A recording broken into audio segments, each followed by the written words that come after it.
Okay. Are we live now?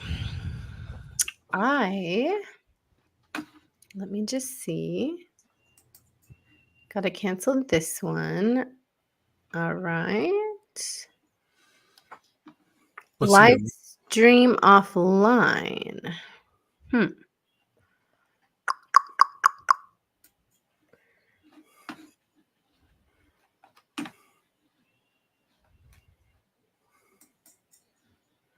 Oh, I do see something that is live. But if I click it, I'm going to get a really strong echo. So does one of you guys want to go on mic and see if we are actually live? What's the link for it? 1 second. Share. I'll send it to your email. It should just be if you go to the channel, you should be able to see it. But let me just... If a channel is live just by going to their channel, it should show you that they're live. But here's the live link. Okay, there we go. I'm seeing it live. Okay. Let me see. I'm going to mute myself just for a second because I'm going to try to pull it up and mute it. So 1 second.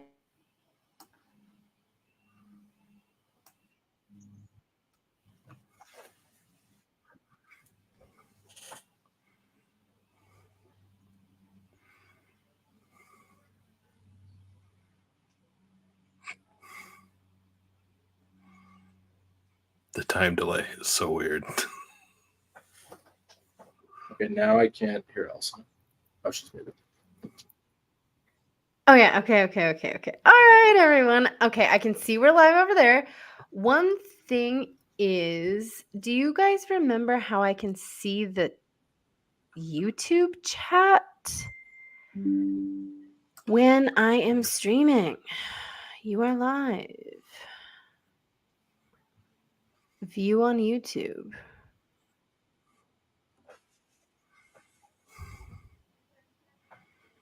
Okay. Last time I was able to see the chat because I remember going like, hey, everyone, and blah, blah, blah. And I wasn't viewing it on YouTube.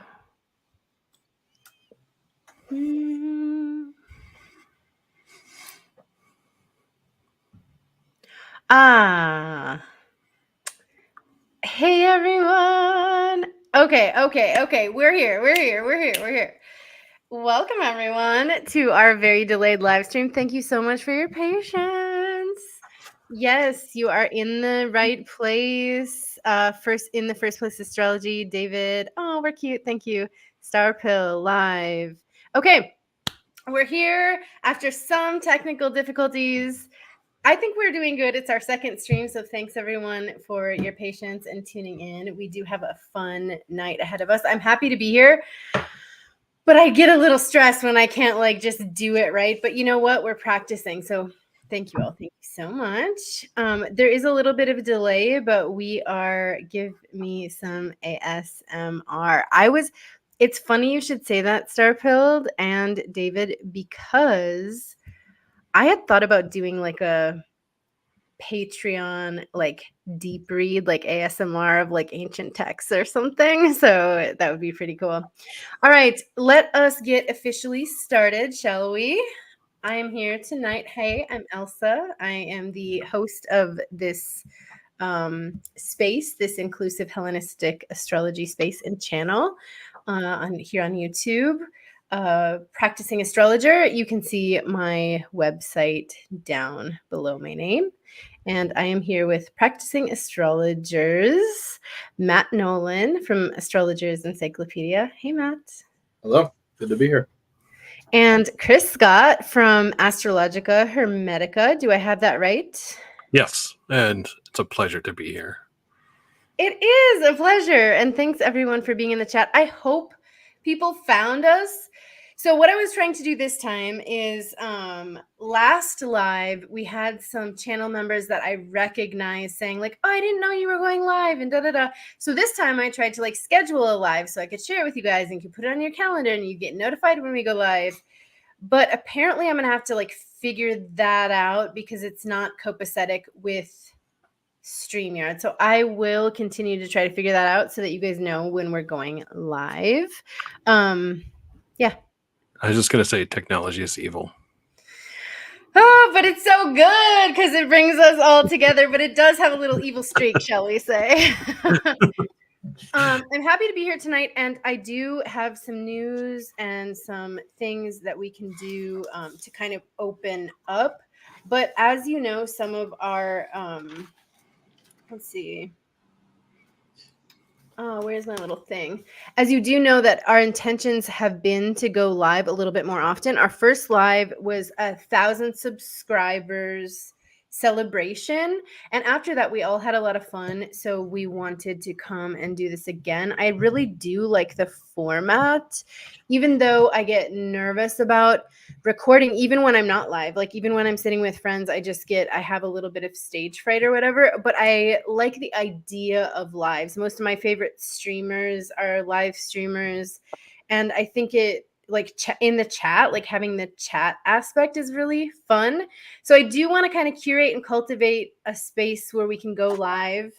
One of the ideas that we had to kind of get us into this live was mystery charts and like games where the chat can participate.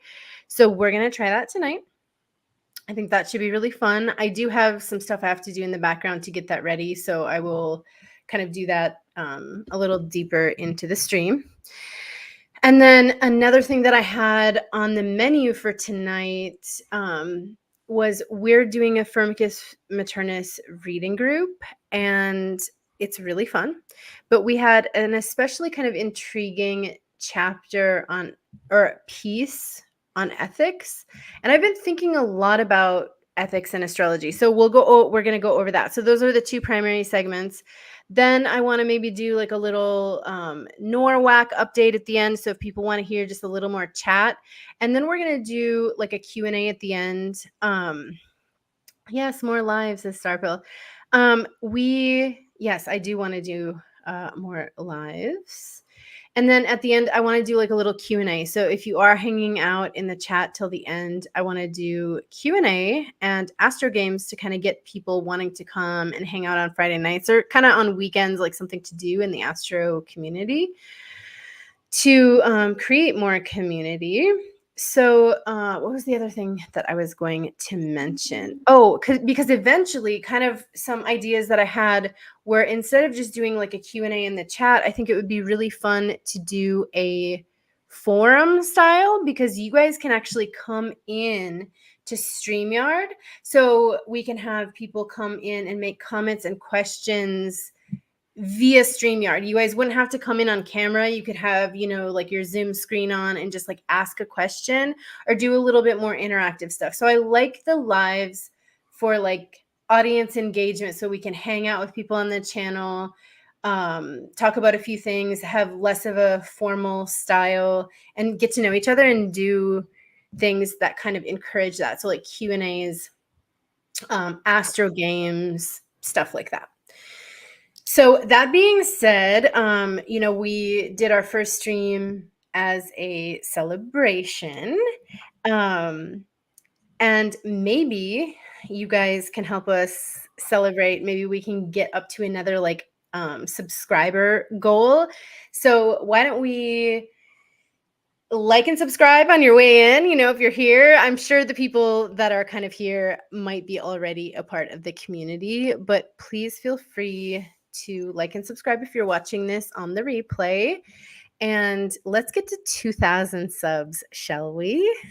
Let us get there. And I think at 2,000 subs, we'll do some bigger giveaways. Like I'm probably going to give away a reading. Maybe some of the other Astro people might want to give away some certain like prizes or something. So let's get to our next milestone. So like the stream. Oh, where I have like news is sitting over there on my table, so I'm gonna get my notes. But David is coming. Matt and Chris. David is going to be coming later for the Astro game. David from the Astrologer's Encyclopedia. So I was going to say a little something about that. But do you guys have any like news or anything you want to add while I just grab this kind of notes I have over here? Do you guys want to Sure. take I over? have no news. I was saying before we got on, I've been like an Astro bum lately, but Chris, if you have any news, feel free to share. Well, I'm setting up my website, astrologichermetica.com. And I'm also going to be, I've also started a Substack where I'm going to do some of my translation projects there. It'll be Astro Hermit, but haven't written anything yet, though I have a couple things I'm going to post right away in a short order. Like a recent translation to the prayer, my recent translation of the prayer to Selene for Any Purpose from the PGM. And then some of the musings that we've encountered in my Vedas Valence and our Vedas Valence study group, where we've been really looking in and taking a deep dive into, Vedas's timing techniques, his Time Lord techniques, and how and some of the nuance he pulls out of there. And it seems like material that probably has been skipped over. People have been, may have been reading it and then not doing much with it because they're probably looking to say, what the hell's going on? I have no idea what he's talking about here. And then as you do the slow read, as you work through some of these texts, you kind of slow read, you start to see things. And as you play with the techniques and you play with the astrology, the uses suggest themselves. And so there's a piece there that I know I'm starting to see, and others are as well. And there's some really interesting information that's going to come out of that. Yeah, I'm looking forward to that. And in fact, we have a lot actually going on in the background that I'm super excited about. I always say that, but like projects take a long time, and there are like a lot of moving parts, really exciting endeavors. And the prayer to Hecate, or the prayer to Selene for Any Purpose, the Hecate prayer, I'm very, very excited that is coming out. I am very, I had the honor of Chris sending that to me maybe last year. Would it have been that long ago? Yeah, it was last year, almost a year ago, early rough draft, and I've gotten some improvement on it. But it's something I've used in my own magical practice. That's what I was gonna say. I'm like for about 2 decades. So yeah. So it's been a very powerful spell for me, and so it's part of my my kind of liturgical practice to use it on a routine basis. So it's something to share, and there's a value in it, I think, for people to look at, and it goes some interesting places. If you're not familiar with it, I highly recommend just grabbing Betts's book. If you can find Stephen Ronan's book, there's a translation of it there as well. And soon you'll find it on my Substack.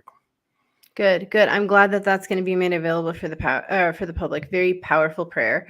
And that being said, I don't know people's sort of affiliations.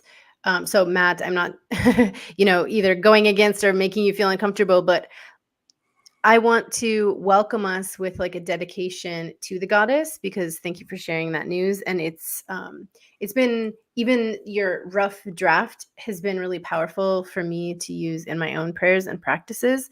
So dedicating this stream to the goddess, and I guess in the footsteps of some of our favorite YouTubers here, The Magician and the Fool, may the merits of this practice and any goodwill generated here be shared for the benefits of all beings.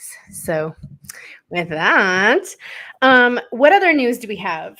So yeah, thanks for being here. We're going to do the NORWAC update, but I kind of want to say that to the end in case there's more people here, and it can be a little bit more chatty. I know that did Jessica make it back into the chat? Jessica, are you here? Did you make it back into the live after we switched? we can kind of share our Norwalk memories and talk a little bit about that. I also wanted to mention, and David can talk a little bit more about this when he joins us, but we have a little mini series for the summer, actually. We were kind of like, oh, we should just do that. So we have a couple videos that'll be fun because David hasn't been around on the channel for a while and might end up like leaving again, but we have some summertime. So we're going to do a little Royals series for you all and do some chart work with the Royals. Oh, hey, Jessica. Good. I'm glad you're here.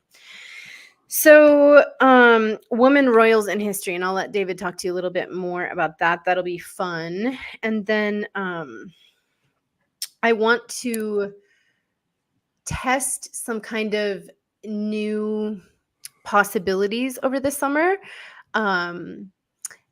with, I guess, what do you want to say? Some different YouTube tiers and offering you guys some stuff. So I want to take some polls on these lives. I would like to see where y'all's head is at with that whole thing. Some people had asked for support during Firmicus Maternus. So I was thinking about maybe adding, we read together, like we go live and we read the homework for Maternus together. That's one of the ideas.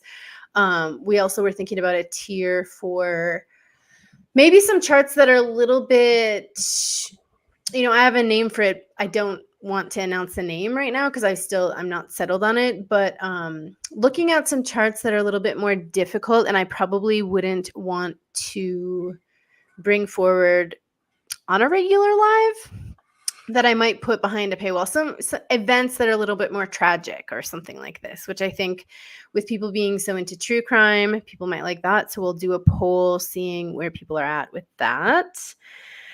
And then our next live, so I haven't scheduled the date for our next live, but because we are going to get more consistent with going live, we'd like at least like one a quarter, one a month. I don't know if one a week will work to get all of us together, because we have our beautiful moderators here kind of helping me host in the chat. So we have beautiful Starpilled and Jessica. I'm not sure if Maureen, she is definitely a mod. I'm not sure if she's here tonight, but you can say so in the chat if you are. And we've got a couple people here. I see Gonzalez. Welcome. Hello. And of course, in the first place, astrology in the chat coming up soon. So I think that's it. Oh, yeah, the next live. Sorry. The next live, Jupiter Saturn. I've given kind of the mods and myself and Matt, I'm not sure if you got this in the group chat, but Chris, I had mentioned next year at around this time, we're going to have the Jupiter transit into the exaltation of Cancer.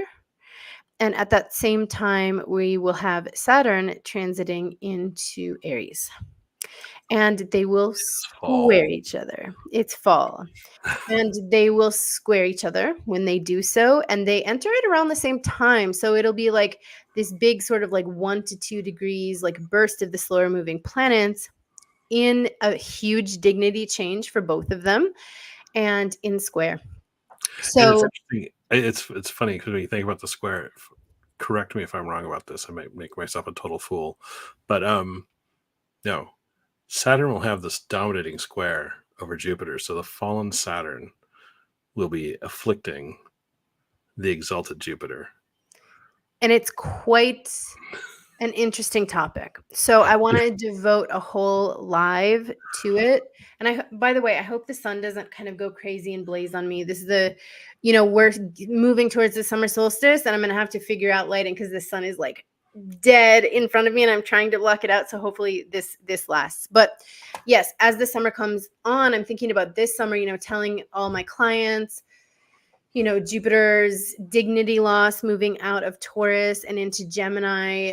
But don't worry because Jupiter is about to become exalted. But there's a caveat, right? And there's a big caveat. It is a superior square from a fallen planet. So we want to talk about what that will mean in depth. And so if you guys have I'm going to have everybody prepare separately, and then we'll come together and see what everyone has, and we'll do a discussion and a Q&A. So if that motivates anyone of our audience to kind of bring some stuff, start to think about that.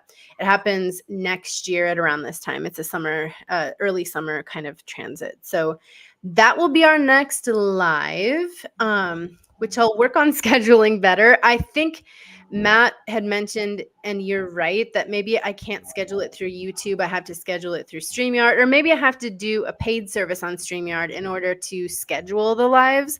But just know that on the community tab, that's where I'm going to update y'all. So if you do subscribe to the channel and hit the bell notification, you will probably be able to see those community posts where I like tell you what's up and when we're doing stuff. So, okay.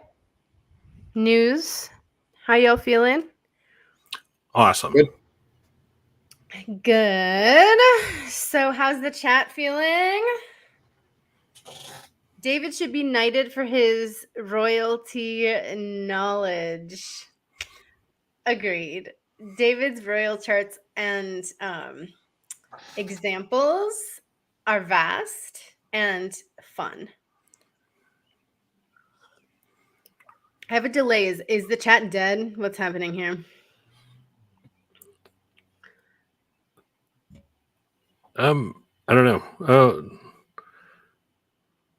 Jessica says it's nice to see faces. There is a delay. So, oh yeah, the astro ethics. All right, let's move. Let's move into it. It's funny, we should, before we get into this, like anybody who's had a regular corporate job, has had that sort of mandatory training of the ethics and the kind of all that stuff. And we don't want to have that conversation. Oh, what? I didn't hear you because I saw Project Hindsight in the house. Oh yeah. No, I was just saying that if anybody's had a normie job, they've had to sit in that HR presentation of ethics and the HR presentation of how to behave and how not to behave. And this is not the conversation we want to have. We want to have a conversation about what Firmicus talks about in bringing excellence to who you are and how you represent an astrologer. Yeah, and when oh, now I'm getting an echo. Let me see here. Hello. Maybe it's gone. Okay. So we don't, and I think we should, and maybe I'm wrong because I'm not a part of like all of what I could be as far as like astro groups, like the NCGR and what other ones are there, the big astro thing. So I could be speaking out of turn. There are astro organizations, and I need to do more research and probably should have for this, but life's been busy. Anyone else been busy during Gemini season? Yeah. Anyone else been overwhelmed during Gemini season? Oh, go ahead. So yeah, a number of those organizations have actually put together and begun to kind of talk and have a good conversations about ethical conduct for professional astrologers. And I know Chris Brennan has talked about it, but here I'm getting around to something here, which is I'm not sure, and correct me if I'm wrong, if there isn't like a governing body, but my experience with like I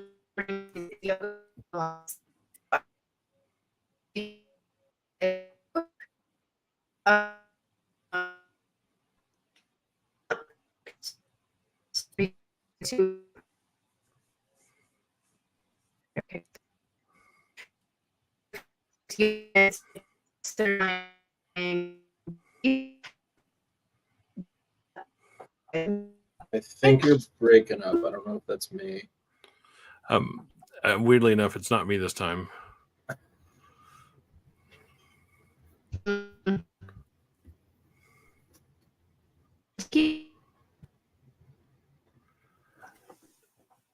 Yeah, is she frozen for you, Chris?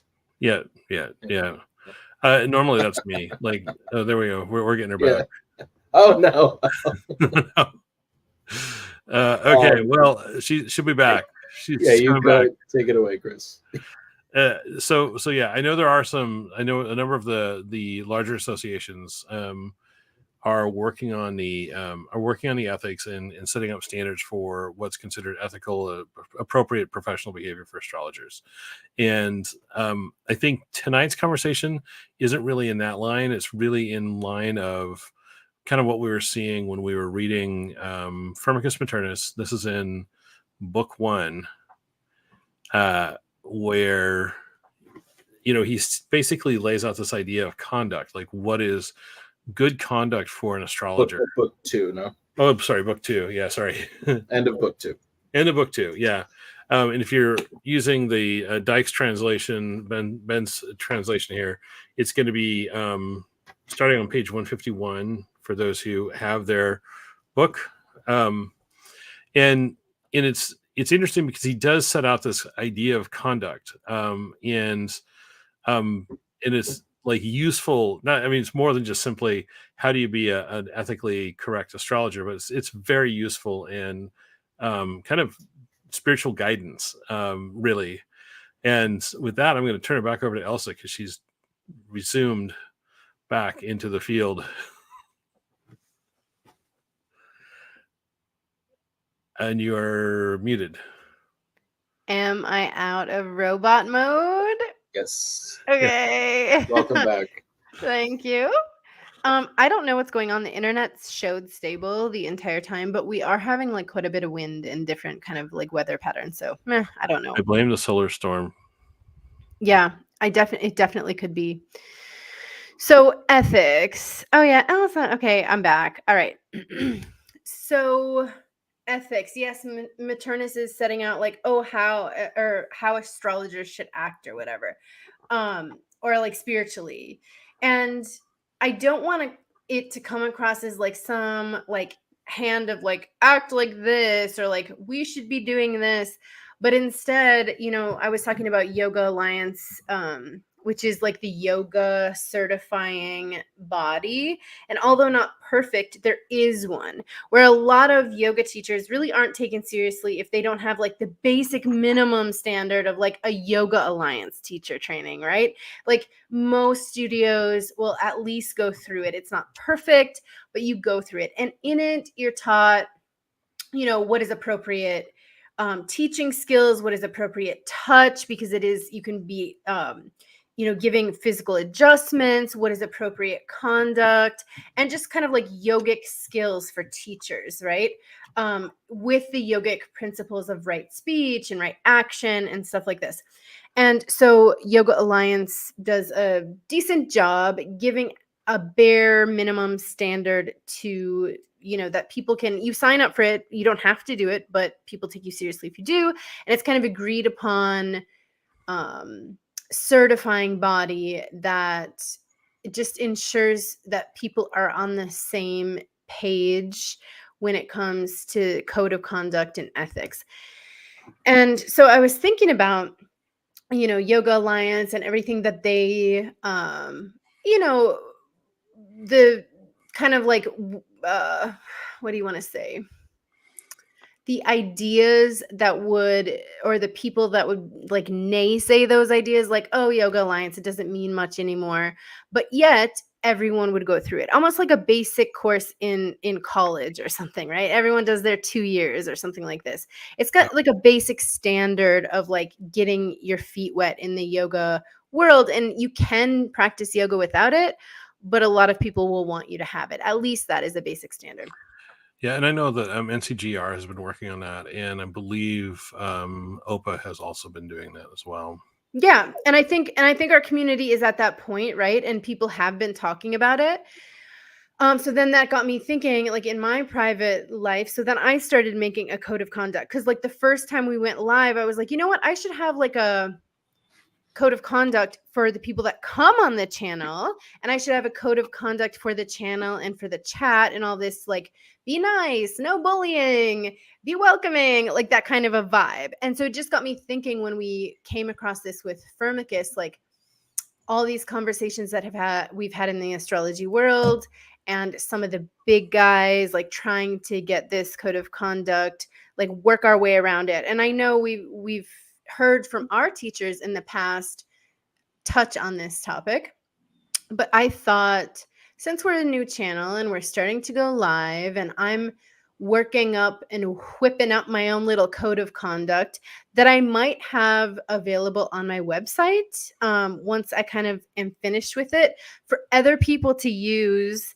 as a guideline as well, until we have like a standardized certifying body. So it's basically like a choice. Like if you want to participate in this type of code of conduct, you could by choice, right? Like you could say, oh, these are also my ethics, right? These are also my bare minimum standards when it comes to community engagement, when it comes to client practice, when it comes to dealing with my colleagues and friends within the astrological community.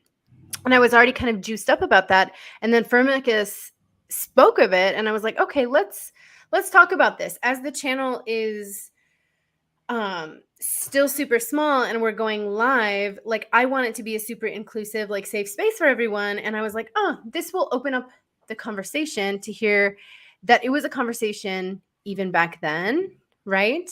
Of just like where to go as an astrologer once this sort of world of the spirit sort of you're interfacing with it and you're being changed by it, and your clients are being changed by it, and you're, whatever ritual you personally are doing, to what extent of ritual personally you are doing, you are engaged in this dialogue with the stars, with the universe.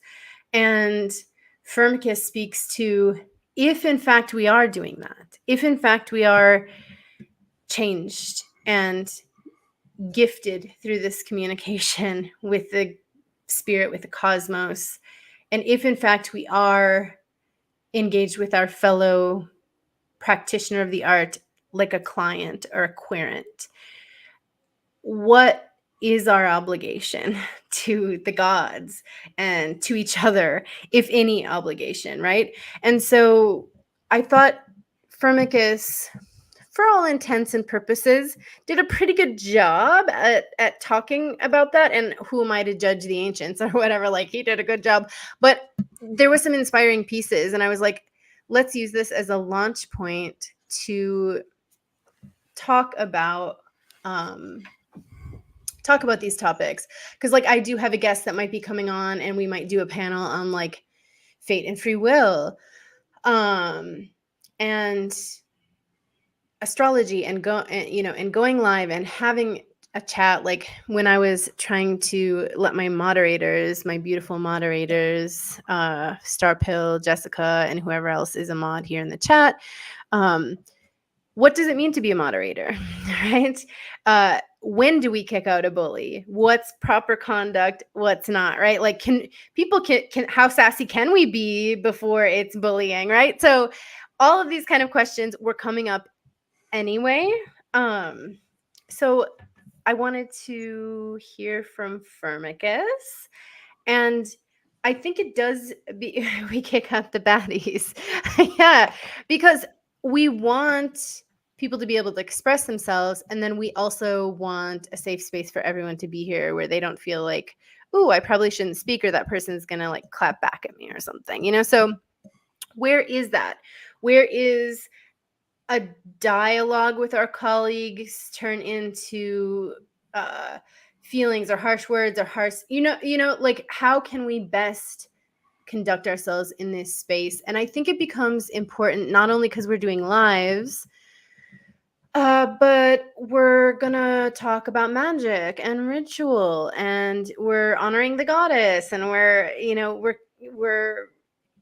at least I shouldn't say we, but like on some level, even if you're just dabbling in astrology, you are communing with Hermes and Aphrodite, and so what is our responsibility, and where's that line? And that's going to be for you to decide personally, but opening up that thought process. And I know it's more and less important for some people in the astrological world. Like if you have a client practice, you're going to like interface with this right away, right? Like obviously we would think certain client relationships, we would have like these societal standards on what those should look like, right? Like no SH, right? Like no harassment of any kind, maybe keeping boundaries between your clients on some level, but a lot of people's clients are also their friends and their colleagues. And so we might have kind of a soup of ethics happening in our world that I thought it would be really fun to let Firmicus kind of guide us as a launch point into this discussion. Before we get started, any thoughts, Matt or Chris? Like, what do you all have you had to interface at all in your practice, whether it's between you and the gods and your magical ritual practice, or clients or friends? And I don't want to get too personal or too controversial, but just like in a very kind of like large scale, you personally in your own heart mind, how you interface with this idea. Yeah. So there have definitely been times in readings where people are, bringing up topics that are probably not best dealt with by somebody with like no psychological training. And so that was kind of a big thing for me. Was there was a point a couple years ago where I was like, that kind of just kept happening, and then I was like, okay, like I have half a degree like in music anyway. Why don't I go get the rest in psychology? And then now that's probably going to be my main career. But that was probably the real one for me, was that there's like training and like ethics guidelines for counseling, which is like 80% of what we're actually doing, like when we're talking to the client. And so people would be asking me like, should I get a divorce, or should I, whatever, just like some really big decision. And then I'm like 21 and like, Jupiter is going to be in your 7th, and so that was, I think, the biggest one for me, was just like, what is it okay to advise people on, and like being honest with yourself and saying like, do I have the skills to deal with like these kind of issues that people like are going to bring up, like for sure. So yeah, that's it for me. Yeah, I think that's huge, because like you're going to school to be a psychologist, right? So like ethics are a huge part of that client relationship. Right. And you are also engaging as a therapist or as a counselor, you're engaging in sensitive topics that you're trained for, but even then there's a certain line of ethics. Or if you're a hairdresser and you're touching people, but you're not talking with them, but they're expressing, we all know what the hair salons and barbershops have, people are talking to you, they're opening up, massage therapists deal with it. Like, where are those boundaries of where that is not my wheelhouse? I'm a professional, and we've talked about this a lot in our study groups. We've talked about this a lot behind the scenes, and I know it's a little weird to bring forward, but I'm hoping this won't be the last conversation, but like the starting of a conversation for y'all to think about like what that means. What would you want from your astrologer? Where would those boundaries be? And how much power do we give over to the professionals to say, absolutely, get a divorce? Or, and how much power do we give to our friends to say that? And how much power we hold, as we are in a position of power as an astrologer, right? And so people are going to take what we say to whatever extreme between their parents and us. Like, people might take their family first, or they might take an astrologer very, very seriously. So it's like, this becomes super relevant. It becomes very relevant. It's an interesting point, because when you think about when we're talking about something, and this is, we're all some variety of traditional astrologer here. So we are all sitting somewhere in a semi-determinist universe, right? And so, but the interesting part is people come to an astrologer looking for advice because they're seeking agency. Mm-hmm. And so, one of the ethical things you're looking for is, what can you as an astrologer provide that can leverage their agency? And, if it's a situation, if somebody presents you with something that's like, way outside your comfort zone, way outside your wheelhouse, the first thing is don't get hooked by it. One, so you don't end up reacting, but also, having the wherewithal to say, yeah, in this matter, you might need to seek some professional help. Yeah. And, this is something I was in a profession, in like an astrologer weekend workshop I took, where it was like kind of developing. They talked about like have some, have a Rolodex of some therapists in some areas.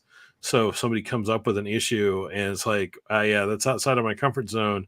My job is to give you agency, but you might find more help if you go talk to so and so, right? I can tell you about what Saturn's doing in your chart, but maybe what you need in this situation for your personal issues is this is a good conversation to take to somebody who's set up to help you in that area. Yeah, and I think I was gonna say like something along those lines of basically like I think it's interesting sometimes where I've been in readings where their understanding of what an astrologer does is like thoroughly modern, and what we're trying to do is like very distinctly not. And there's like I've had like bad readings because people come in and it's no one's fault. I try my best to like explain what it is that I do, but then I've definitely had people who don't understand it, or they are like halfway through and realize like this is not at all what I want. That's also, by the way, speaking of what you're touching on is something as traditional astrology has come back into vogue over the last 30 years, right? One of the interesting questions is, it used to be because a lot of the astrologers who are practicing were themselves psychologists, and so they would bring a kind of the ethical sensibility of the psychologist. And one of the things that you were not supposed to do as an astrologer for a very long time was to forecast and make predictions. And so, and yet here we are, we're that astrologer. We're on the wrong side of the street in that conversation. And so the question is, how do we do what we do? It's in respect to the traditions that we've been practicing, how we've been taught. And that's why I say it comes back to this idea of, can you leave your client, leave the person who's asking you for advice, empowered and, somehow support their agency. Yeah. And sometimes that can be a really challenging thing to do, right? And they'll lay out the situations. It seems like a complete catastrophe. And you want to say, okay, but you have agency here. And, show them where they can find their strength and power. And then if they need it, and particularly not even if you're not even sure, if you suspect they might need it, you might say, here's some people who might help. Yeah. And, I think the best readings that I have are the ones where the person at the end is sort of, because we do a lot of predicting, and I'm not the one to say like this is going to happen, this is going to happen, this is going to happen, but you can kind of get like a broad outline of these kind of things might happen, and for the client to then be like, yeah, that makes sense, like I can see that happening, and like I'm ready for it. That's like the outcome that I really look for.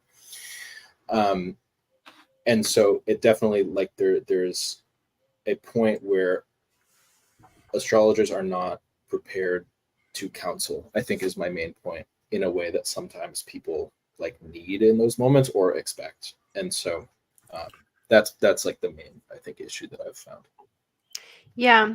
And then we get into like, prediction in general, which is we have some ethical interface there.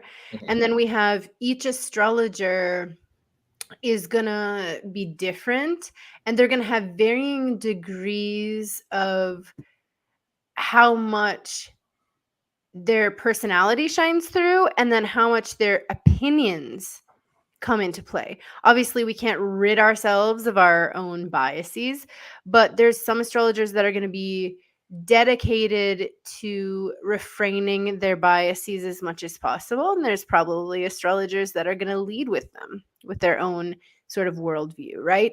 So that's another interface. So Starpill says, I want an astrologer who doesn't judge me. Check. That's a good one. And for what I tell them, help me out, even if they disagree with me. Yeah, that really speaks to kind of what I was saying, right? If you go to an astrologer, let's say it's not a friend, you don't know anything about them besides their website or whatever, they might have different views, politics, this or that. And then all of a sudden, we're talking about safe space, how much judgment is there, and like how much we vibe.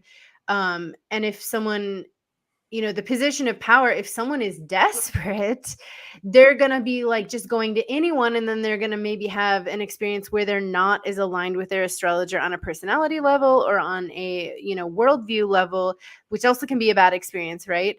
And so, not to say all astrologers should be the same or whatever, but that's what like a kind of overarching code of conduct or ethics would support, is that at least when you go to an astrologer, you're getting this, right? You're getting some kind of like overarching safety for the client and for the astrologer to know that at least these are our ethics. It's interesting. I was looking at Alexander's comment because it was built off the whole idea of the agency, right? The astrologer doesn't absolve anybody of their actions. But it was also interesting based on what you're saying too. I was thinking about like an ethical practice I have. For instance, somebody hires me to look at their chart. I look at their chart, right? I'm not going to look at their boyfriend's chart or their girlfriend's chart, or I'm not going to look at that unless the boyfriend or girlfriend is involved and consenting with that conversation. Because the last thing I want to do is have my hand in somebody making an argument as to why the relationship should work out if they would just go along with the plan or whatever, right? Yeah. So it's like, if you hire me to read your chart, I'm reading your chart, and with the techniques I'm using and the approach, like I will see your relationship in your chart. And we will see everything about you, what's going on in your life in your chart. We shouldn't be looking at the other person's chart unless they explicitly say, oh, like that person says, oh yeah, look at my chart too. I want to see how our charts work together.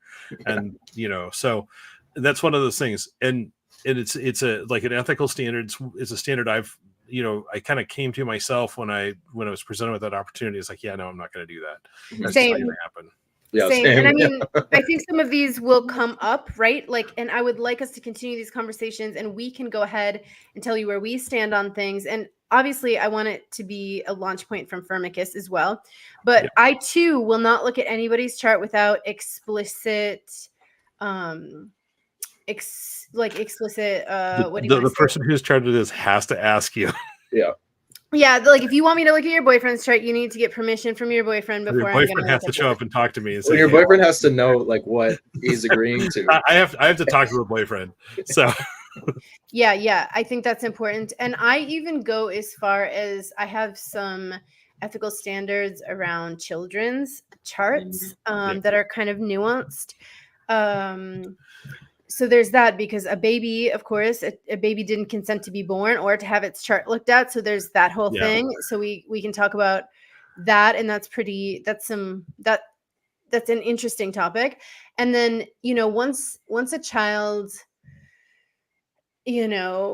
what is the age of consent for a child to say, yeah, mom, go ahead, look at my chart, or like whatever it is. But for sure for teenagers, I would want the parents to like at least say something to them, or, and I know that parents are really needing help. And that's the thing, is if you're paying however much you're paying, for some of us, it's a pretty penny to come and have us like bask in your chart for however many hours.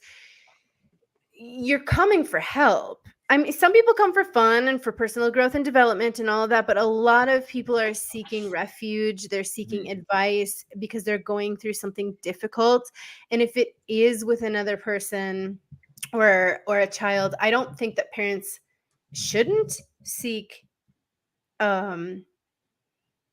solace or help with their children's charts. I think it can be very helpful, right? I think it can be a wonderful tool for parenting styles, right? To be able to be like, oh, this is the disposition, this is the manner in which my child communicates, and this will help me understand them better. And it has many times. Like I've seen it work and help a lot.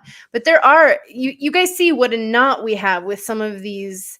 There's gray areas, and there's kind of, it's worth thinking about, it's worth talking about, and it's worth kind of defining for yourself. And then, I'm working on kind of like a more overarching code of conduct, shall we say, for us here and for Yeah. myself, and then anybody could sort of use if they wanted to. Oh my God! Jenny M is in the chat. Astrologically guided parenting is such a gift. I do agree with that. Mm. I absolutely Tough agree with that. transits. Especially when kids are in the grips of rough transits. I couldn't agree more, Jenny. I think it's so helpful to understand other people in your life, including children, when they don't even kind of know what's happening with their mind and their emotions, and to give us insight in order to better help them and to better understand them and to understand the constitutions and the proclivities that they have. I really agree, Jenny. And good to see you. I'm so happy you're here. Thanks for dropping by. Another amazing astrologer. So should we, we're deep in this. Let's go ahead. I'm going to get us kicked off with Firmicus. Chris, what? Yeah, Yes. I was going to say, because you talked about stuff you wanted to highlight. I think brief mention should be made to the first few ethical points that he makes before we get into the grid we want to talk about. Point 1, he says, "Be diligent and do excellent study," and then he goes on to say, and it speaks to the times he was in. Don't forecast for the emperor. Yeah. And so, and just like there's some wisdom to that. I think we could put this in the modern age, given how fraught things are. You enter very sketchy ground when you begin to make politically oriented forecasts. And I'm not saying don't do it, because to each their own, but it's one where you should be aware there could be consequences, particularly if the astrology doesn't necessarily align with what your people are looking for. So Yeah, I mean, that's what I'm saying. This ethics conversation just goes global once you start to peel apart at the tapestry. Like it's so, when you're doing mundane astrology, what are we talking about? We're talking about peoples, we're nations. people, politics, economies, and there's value to it. I mean, I totally, like, I'm completely, part of my study is to wanting to get into that hardcore. However, I'm also aware of the fact that I will see things I'm not going to be happy about. So Yeah. And just not that I agree with you, Alexander, to just for a second. Firmicus was giving solid. Yes, Firmicus was solid. And that's what I want to get into. Just stuff to think about. Firmicus, reading Firmicus, that's why I started talking about the Yoga Alliance. Very yogic, very similar kind of vibe to like leading a yogically upright, righteous, pious life kind of a thing. So I agree. Firmicus gives solid advice. So we're going to get into it. But Alexander, it doesn't absolve us of our choice or apparent choice. I don't know how many fatalistic determinists we have here, but like, it does not absolve us of our choices or our actions. Ultimately, it's up to them. But I do know that in a position of power, in a position of desperation, they think that we know more than them, and so they might be more vulnerable to giving more over. Like, I've seen so many people like give all their money and all their life to like witch doctor schemes or spells, or you are just more. Am I glitching out again? No, I got a notification. you're not yet. Okay.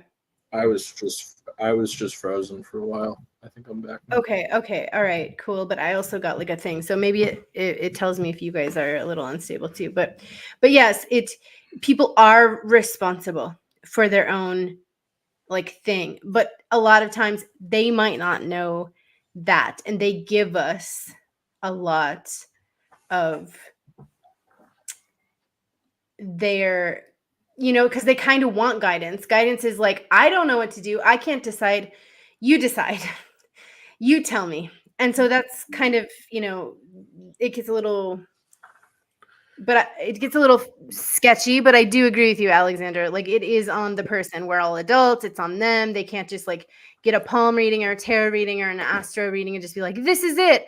But then again, people do make choices all the time based on those things. That's why they are coming to you, right? So you're laughing, Chris. Am I freezing? Or No. It just reminded me of years and years ago. I was doing a tarot reading for somebody, and this is kind of the weird story is I had a dream the night before that this person was going to ask me the question, and I knew what the correct answer was, and I was not supposed to tell him under any circumstances what the correct answer was.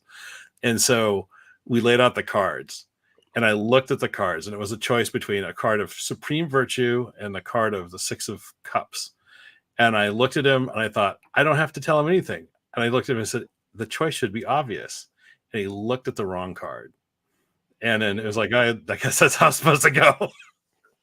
Yeah. It reminds me of like those, what are those, not riddles or koans, but what is it when like the oracles give you like a sketchy, mysterious message? That's right. There's a right answer, but part of the lesson is for you to figure it out. Yeah, right. All right, let's get into this. I'm losing light as well, so I'll try to fix my lighting as we go, guys. But then we have fun games. So people choose to listen and observe the guide. Yeah, I agree. I completely agree, Alexander. So I'm going to bounce around. By the way, I'm taking fragments. I've done some highlighting on stuff that I think could add to the conversation. These are not whole, like, especially now that we've been in here for 55 minutes. Thanks, everyone, for joining. Hit that like button if you haven't already. And subscribe. And subscribe. Thank you very much. And I don't ask people to share because, oh, God, please. Only share if you feel compelled. I don't want, only share if you feel compelled. But liking the channel and liking the video, even if you're subscribed, is a free way to support the channel. Okay. Having an abundance of respectable friends. All right. Will you say what sentence it is? Yes. So this is page 153 in the Benjamin Dykes translation of Firmicus Maternus's Thesis, and we are on. So if you're just following along with a different translation, with like the Holden one, maybe, it's book 2, chapter 2, whatever 30. Yeah. 2.30, part 30. Part 30. So this is sentence 15. Thank God for Benjamin Dykes numbering all of our sentences for us. So this talks about having an abundance of respectable friends and making yourself available for constant access to the public. Okay.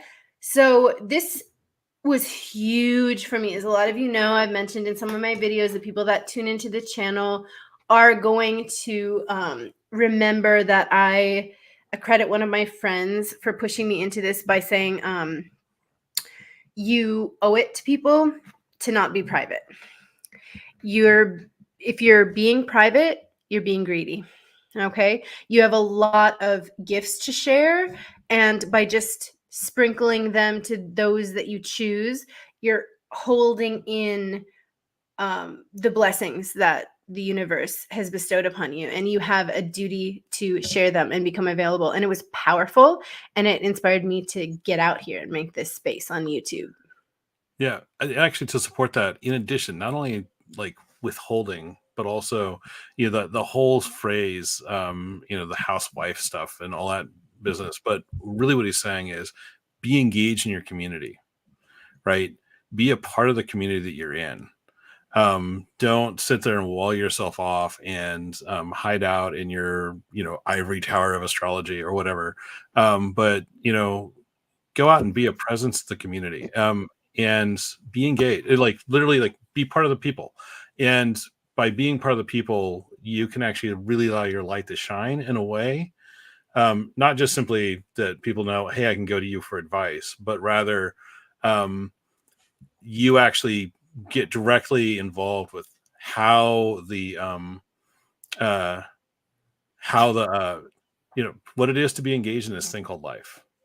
Yeah. And in yogic language, if there's any like crossovers, as you know, even as a spiritual person, you are not obligated, but encouraged to lead the life of a householder prior to your renunciation as a yogi later in life. So again, fulfilling your duty to society on whatever level that kind of like means to you, and be I'm adding Matt back onto the stage. Yeah. And be accessible, okay? But not just be accessible. When you are engaging in the community, do it in a good way. Here we have like right speech, right action from like a Buddhist language, right? Like when you are engaged, let people know that you have an abundance of respectable people around you that also carry a certain code of conduct or ethics. And I know that can get a little like, some of this is going to be like a little, because it's like, you know, don't hang out with like some riffraff or something. It sounds a little, it's a little sketchy, but it's like, yes, conduct yourself with merit and moral conduct, I think is kind of the vibe there. Have respectable friends and be available to the public. Make sure that the public has constant access to you, that was just a heavy hitter right away. I was just like, oh, like always for me, that's a heavy hitter. My chart is not, doesn't have a visibility proclivity per se. And that's always a big one, to be accessible. And I think we'll hear a little bit more about that. But it also says 17, be wholly removed from the heat of cruelty. Absolutely. You know, just try not to be cruel. When you're super upset, don't be cruel to people. And I think that's powerful. Don't be a dick. That's right. That's right. That's right. And I love that it's the heat of cruelty, because there's some passion behind that cruelty. Yeah. And obviously a lot of these, you find them in different religions. You know, this is why it's also interesting, because a lot of religions have like a spiritual like code of conduct, right? I would say, I don't know all of the religions, but the ones I'm familiar with do. And that's why I also thought it was really interesting that Firmicus was giving us like a astrologer's 10 commandments or whatever it was, of like, you know, a spiritual, almost kind of like letting us know in a way without saying it, that to be an astrologer is to engage in a worldview, and not just a worldview, but a spirituality. And so that says something in and of itself, I think. Yeah, it's about this idea of cultivating right relation, or right relation. Yeah, my mouth got to. Yeah, no, I know, lives, but that's what people like. They like the lives because they like to see us like spill over our words. You know, and it's funny. You should never rejoice in others' quarrels, capital punishments, or unhealthy enmities, but be pleased by quiet moderation in every interaction. Flee seditions, always flee wild contests. And you know, think about that as like, yeah, okay, there are people, you know, I'm not gonna lie, there are some people in my life who a terrible tragedy could befall them, and I would suppress the urge that I would have a little bit of joy about that, and I would hate myself for it. But there you have it. And this one I wasn't necessarily going to bring forward, but this one is very yogic as well. It's like, don't get involved in like the scandal, be a yogi, quiet moderation, step back. I know, David, it wasn't highlighted for me. I don't always agree with all of what Firmicus says. That's why I'm like bringing forth some that I do kind of agree with. That one wasn't on the list, but I hear you. It's a renunciation. It's to pull back. But yeah, I do understand not agreeing with that in our modern age as well. But in the first place, astrology, it says, try not to be a C word, no matter what the other person's, what other house system the person uses. Agreed. But love and light doesn't always pay off. That is true. And I think we do have to reconcile that a little bit. Some of these are, yeah, I agree. But this is why we want to talk about ethics, right? To see like where we land on whatever scale. So make faith of friendship tight with strong unions. Strive so that in all acts your faith remains uncorrupted. Then he goes into a thing about money, kind of equating like money to be the root of all evil in a way, like don't charge interest on money, right? And then we go on to the right way of living. So show the right way of living to straying men, especially those who necessity has conjoined them to you in friendship. Interesting. So here it's not just have amazing acquaintances. It's if someone who is sus has been joined to you in some type of a way, do your best to help by example, right? Right. Let that friendship be a source of inspiration to allow them to climb out of whatever situation they're in. Yes, he says, so that being shaped by your own instruction, they may be freed from their past errors, so that you are able to educate, oh God, degenerate desires of men, not only through your astrological responses, okay, so not only through your professional astrology, but even in your own counsels, right? So it does say in this way, be approachable. And even though you are trying to associate with high moral conduct people, also make yourself available if tied through friendship to someone that might not be on that level. Do your best to be a good example and give them good advice. Don't be like better than them in some kind of way where you're just off-putting them because they're not righteous. Due diligence and be a good example to those who might need your help. Let's see what we've got in the... Oh, okay. Bye, Project Hindsight. Thanks for dropping in. Good night. Good night. Thanks for being here. Okay. Then we're going to skip around a little bit.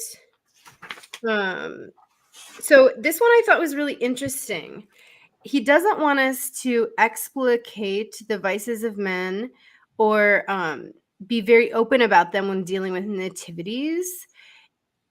He wants us to suspend our response with a certain fear of blushing, right? Like not to be too, I don't know, I don't want to say grotesque, but not to be too, what's a word, guys? I think this touches on something Starpill mentioned about not judging, right? Withhold that personal judgment or assessment. Like, yeah, somebody comes to you with a problem and they go and start laying out something that's kind of like, oh, that's not anything I want. It's like, you're like, oh, hold off on the judgment so you can hear what's being presented to you. And then from that, using the astrology, offer sound advice. Yeah, like don't blush at something and scorn someone for telling you something that is, my brain is like mush, long day, but I can't think of like the word that I want to use right now. But if someone brings something to you that would make you like, oh my gosh, like don't let on to that. Like be level-headed and yes, non-judgmental, but that's not at all what Provide your own trigger warning for yourself. Yeah, something like that. I had something to say on it earlier, but my words are escaping me. Yes, clutch your pearls. Exactly. There we go. And Starpill says, if Firmicus was, is he kind of chill and spiritual, or is he a pretentious know-it-all? Both. And definitely, by the way, I almost didn't want to do this episode because that is leveraged and levied against Mr. Firmicus Maternus, that he is stuck up and pretentious for sure.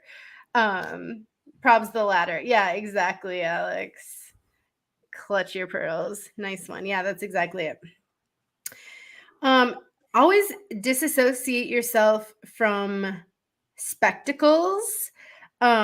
And then he'll go on to say something about like gossip at some point. So that's another right speech kind of like yogic thing about disassociating ourselves from like slanderous, gossipy stuff, which I think is a general good practice. Yep. Yeah, the Eightfold Noble Path, right? So right speech, right intention, right action, right mindfulness. David in the first place is saying he goes on about Cap Risings need to stop annoying the gods with their long drawn out ritual, and it is so true. It is funny and yeah, so not judgmental. Exactly. Such a hater. Well, I don't know. I find a little bit more sass, maybe some more down to earth qualities in Valens, but definitely more sass. It's very true that we could be on our high horse with this whole Firmicus ethics talk. Like, I'm not, it could be a thing. Okay.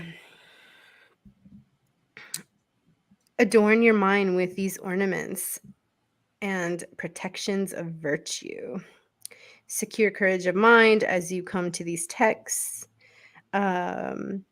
He talks about the arousal of wrong-headed desire or the sacrilegious flame of thoughtlessness, right? Be mindful, right? Let's see. It also says, and we hear this in Valens. Valens actually curses us a few times, like literally.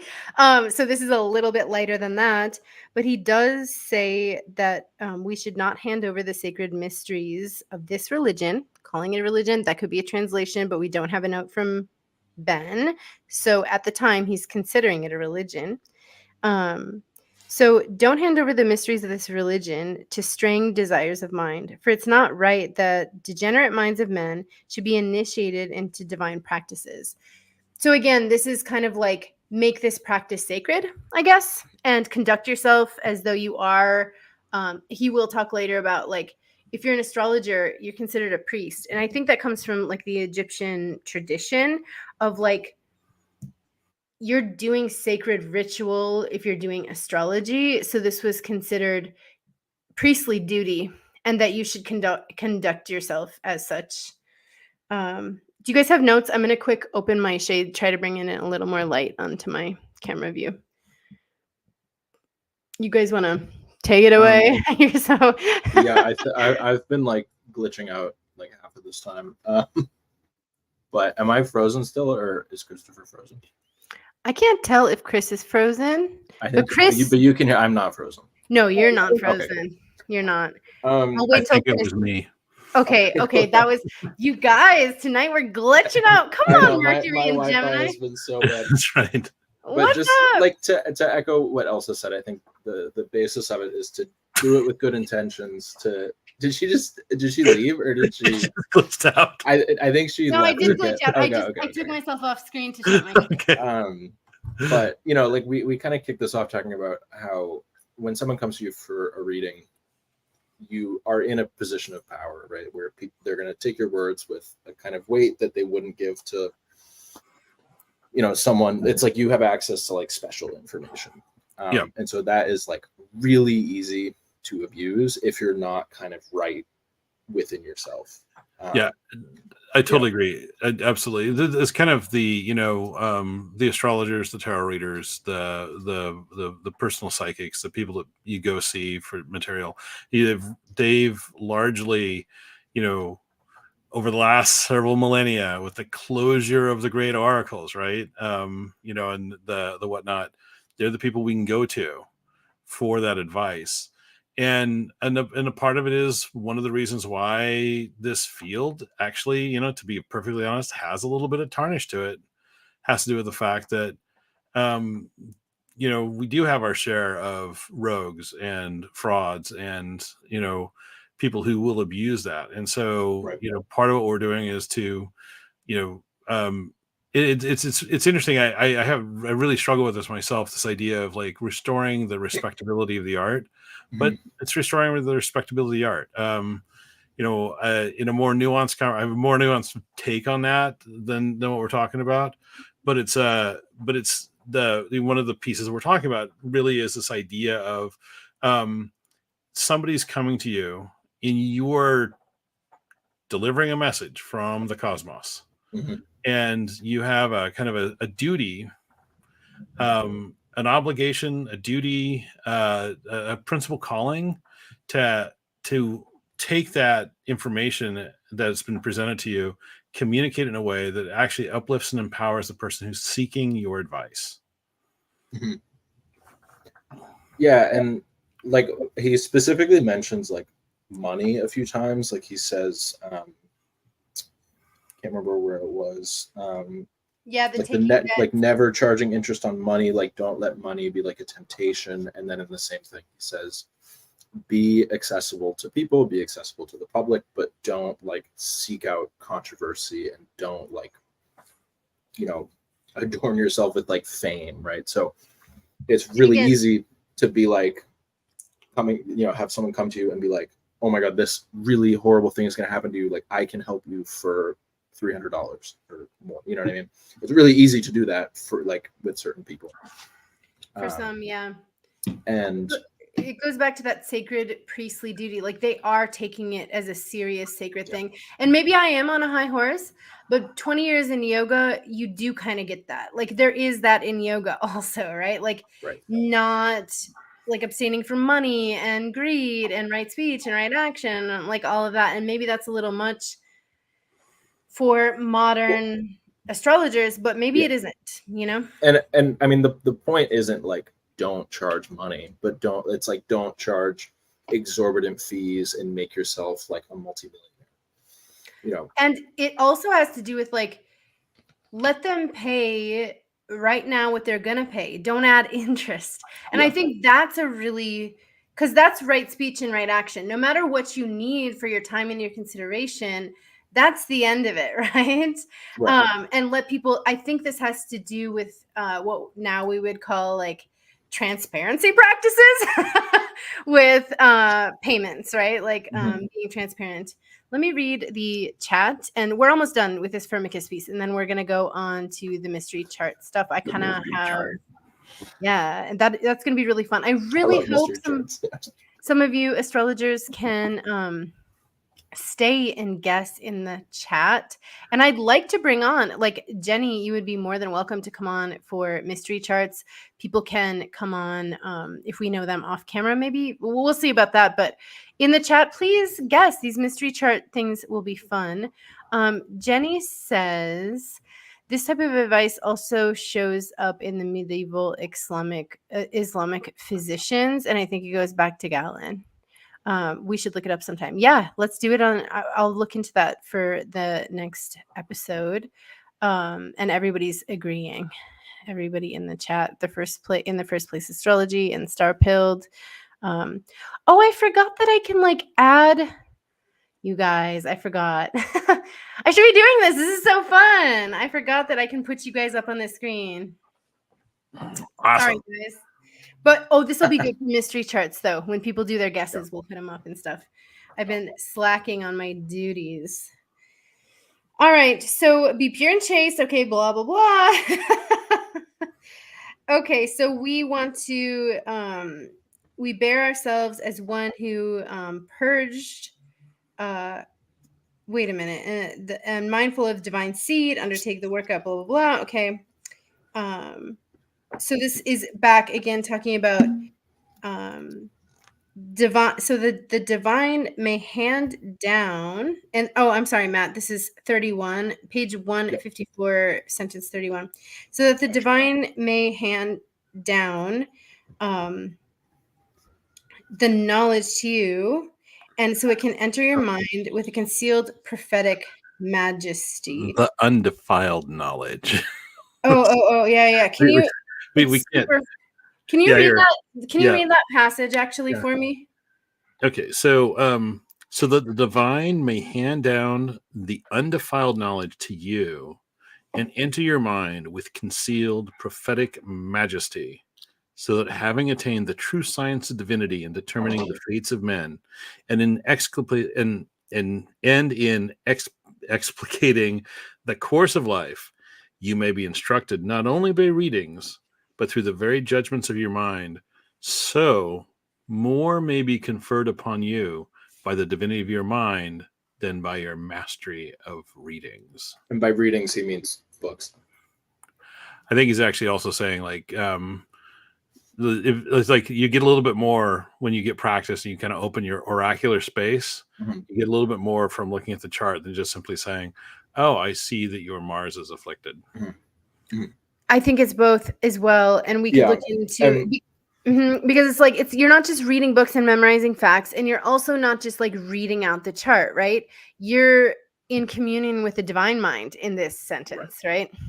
And I think, he's telling us to, strive to be a good person, but don't be arrogant. Don't be like, I'm better than everybody else. Like, why? Why should we care?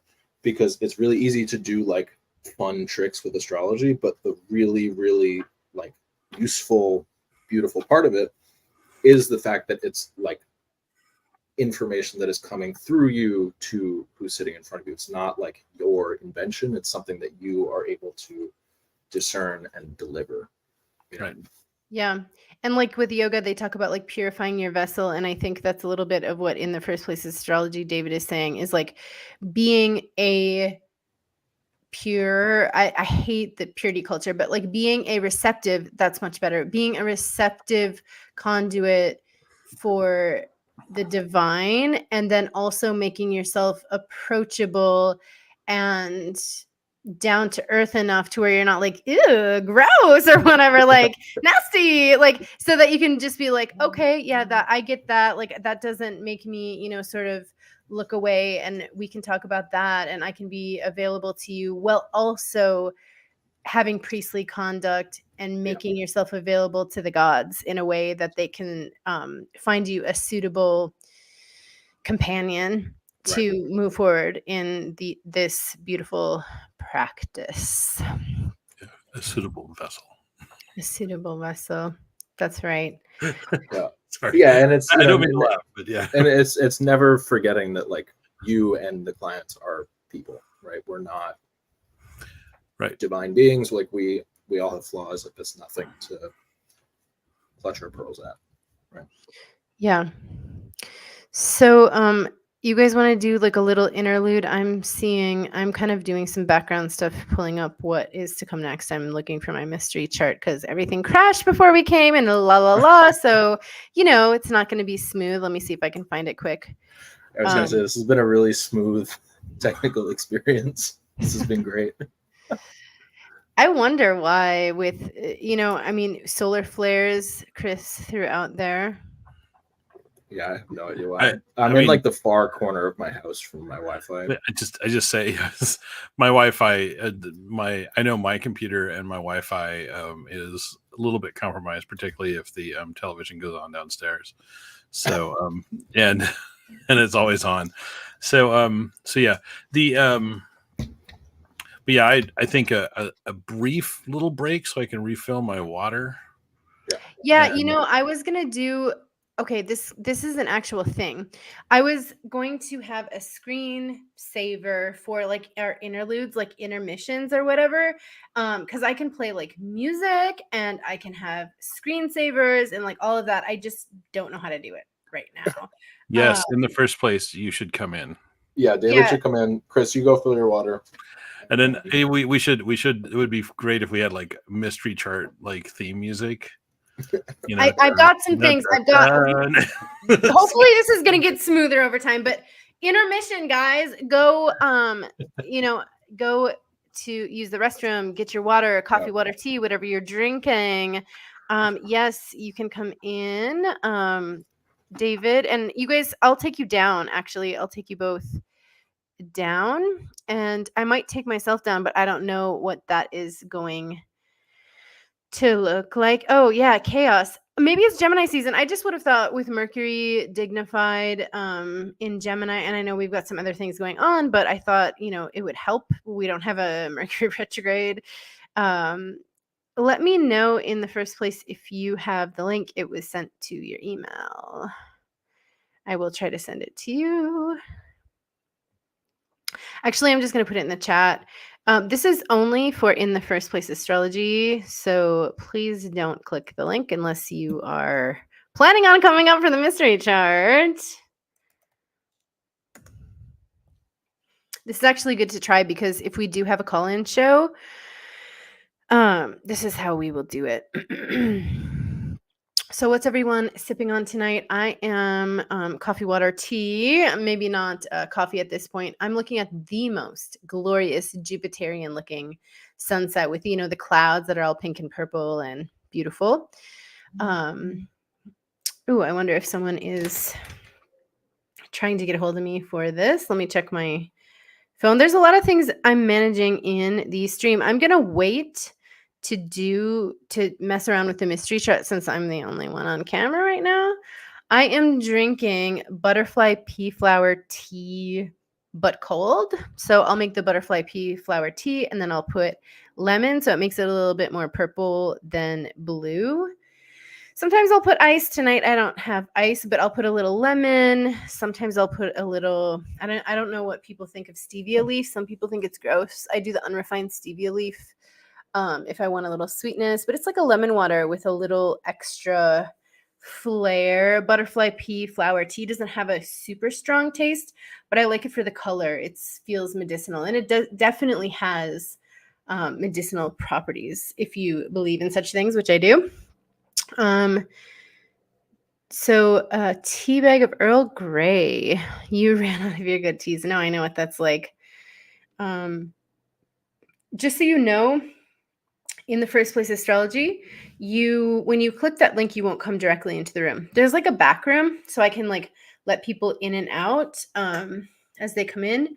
So if we do a call-in show or whatever, just know that there's like a green room in a way. The thing with StreamYard is I need to figure out with this free. Oh, I'm really slacking on stuff tonight. Look at this. I should be running this ticker. There we go. You guys can tip. And I'm going to get some QR codes and stuff for when we break so that people can. Funny, I have funny banners behind the scenes that I was using as tests. No, delete those. Check out the merch store, Planetary Gear. So if you dress for planetary days, it makes that all the more easy and fun. Let's see the comments. Girl, I'm here. No, you're not. Oh, wait, maybe I have you in the wrong. You clicked the link that is in this stream, David.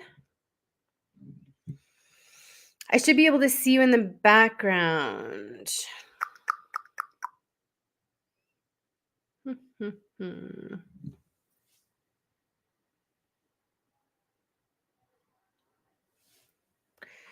Matt, I'm going to remove you and just come back in because I want to make sure it's not like a limit issue or something with David, me not seeing David in the green room. So just hop out and come back in. Thank you. David, check that link. Starpill, do you want to check that link? I won't add you to the screen at all. Just seeing if that link is working for you guys to get into the back room. Oh, now David did get in. Matt, let's see if you can get in. I thought we could have like more than 3 people in the free studio, so that's going to be interesting. Oh, yeah. Okay. Yay! Here we are. Hey, girl. Hey. Hi. Oh, my God. Oh, my God. Nice background. Yeah. I know you guys can't handle this much spice, but, when Matt and David are in a room together, you never know what's going to happen. I'm sick of it. It's all too much. I'm done. Girl, now, since we're done talking about ethics, now let's read a bitch. Okay, we are about to read a chart. Why don't you guys, David, I'm getting the chart prepared. You want to talk a little bit about the series that we're doing, that we're going to record this to release kind of slowly over the summer? Let's talk about your Royals series. Okay. Yeah, we're planning on doing some royal charts for the summer. And it's going to be a mini series where we go over some timing techniques. We're going to be looking at the life experiences of those people. And it's royalty because I spent the last few years really digging into royal history and royal charts just because their lives are very well documented. And even if you can't access their perspective always as it was, from the moments that they lived, like Queen Victoria has a bunch of diaries that she left behind, so you can't access those, but you still get a firm understanding of like how the situation would have appeared to them and how that would have impacted their lives, especially if they're lost their heads or got shot at any point. Like you could totally see that in the chart, and it would be important to look at some interesting life developments like engagements, marriages, important deaths in the family, ascension to the throne, and things like that. So we're going to take a look at timing techniques and really dive into how they show what was happening in those natives' lives. It's going to be some royal women that we're going to be diving into, and if you have any suggestions of people that you would like to see in that series, we're still like working it up. I have a few charts prepped, but nothing against having new ones come up if you guys suggest someone that you really would like to see in the series. Yeah, for sure. So we'll start out with a few charts and maybe do more as we go. Like maybe we could do like more of a royal series, or we talked about doing a deeper dive because, you know, when you're talking about royals, there are some, I guess, taboo kind of move tab to a new window. Sorry, I'm multitasking. I'm gonna come back. Okay. There's some stuff that like we probably wouldn't want to do just like on a main channel. So we had talked about like doing kind of it's not a deep dive, but like a more PC kind of like overview for the channel, and then doing like a dirty, like down and dirty, like version of some of the nitty gritty icky of the lives of people, but maybe like on a tier or on Patreon on something where it's like not everyone has to be confronted with that. Like basically a trigger warning wall to where you're not just seeing that automatically. You kind of have to choose to see that kind of info, which I like. Yeah, it'll be fun. It's a great idea for a series. It's so true. So I'm excited for doing a live mystery chart. This has never happened. This is a first, which our last live was a celebration of our first 1,000 subs. And this will be, I feel celebrating because mystery charts, we call them mystery charts. I don't know how many other astrologers call them mystery charts, but this has been like our name that we've sort of dubbed what we're doing here. And we started out doing these, and I think a lot of astrologers are probably doing these, so I'm not like claiming anything, but David and I started doing charts like this maybe back in 2020. Right. 4 to 5 years ago, right? And we would do these and drill these in study groups. Like we played every day. We played mystery charts every day. And when we're saying every day, is like a bunch of them every day. Like this is one of the things that we use to practice, and it's been a very useful tool, brought the group together. So we encourage people who are getting their groups up for studying and stuff like that to do that kind of thing, because it's really fun and it can really help you move forward in your studies. Yeah, and I want to do it as like I said, like a tutoring thing where we have groups and we drill with these, because I do actually use mystery charts as a tutoring tool for drills now, but it super hones your skill as an astrologer. And so we're going to kind of introduce you tonight to how we do that. I mean, of course, not on YouTube, on the Twitter space, X. People will show Twitter. Nobody calls it X. Yeah. Okay. So on that space, people will post, because my friends show me. I'm not over there technically, but we've got like charts that will be like, tell us about this, and they'll give like 1 or 2 pieces about their life, and we're supposed to guess which one's the this and which one's the that or whatever. So there's lots of versions of this, but this is how we're going to do it. If you watched the channel for a long time, you'll have seen that we released one of our first videos was a Mystery Chart Monday video with some old study buddies of ours. And we had recorded, we didn't know what we were doing with recording. It wasn't on a forum. It was like one person speaking at a time, which it's not perfect for YouTube. But we were going to start a Mystery Chart Mondays series. We ended up not doing that, but I would like to perhaps have some version of that as a study format in the future. So tell us what you think. I'd like to do mystery charts frequently on these lives. Like I'd like to throw in a mystery chart and an astro game often on these lives. So let's see how this goes. Are y'all ready? Yeah. Okay, let me make sure that I'm sharing the proper format here. Okay, technical stuff. You guys find something, entertain the people while I figure this out. Hi, David. Hi, Matt. What's up? It's like entertaining the people. We're all like, yeah. No, actually, so on a like, I remember I was following John Frawley on Facebook years and years and years ago, and he would post a chart, and it would be like, "Who is this?" And then buried in the comments, then he would lay it out, and so, but you'd have to read through the comments where people are like, I think it's this or I think it's that, and I think the flavor of what we're talking about today is before we even do delineations, we're gonna tell people what we see is there. And allow them to kind of begin to think about. We're less interested in guessing who it is. That we'll get to that eventually, but more just in getting delineations. Yeah. And I have a method I think that we started to develop. I don't know if it's my method or if it's a group method, but I had talked to everyone about, as we present tonight, setting kind of a standard and precedent for how I like it done or how we like it done, which is I'm going to show a chart with no identifiers. And then we're just going to do what's called opening the chart, or what I call opening the chart. What I noticed is when there's a room of like 10 astrologers, if you put a chart up on the screen, people just start going in on delineations and like being like, oh, I see this, I see this, I see this, and it's super exciting. But I think a better format is organizing it in a certain way. So we're going to try to do that tonight, where we start listing the chart facts before we start delineating.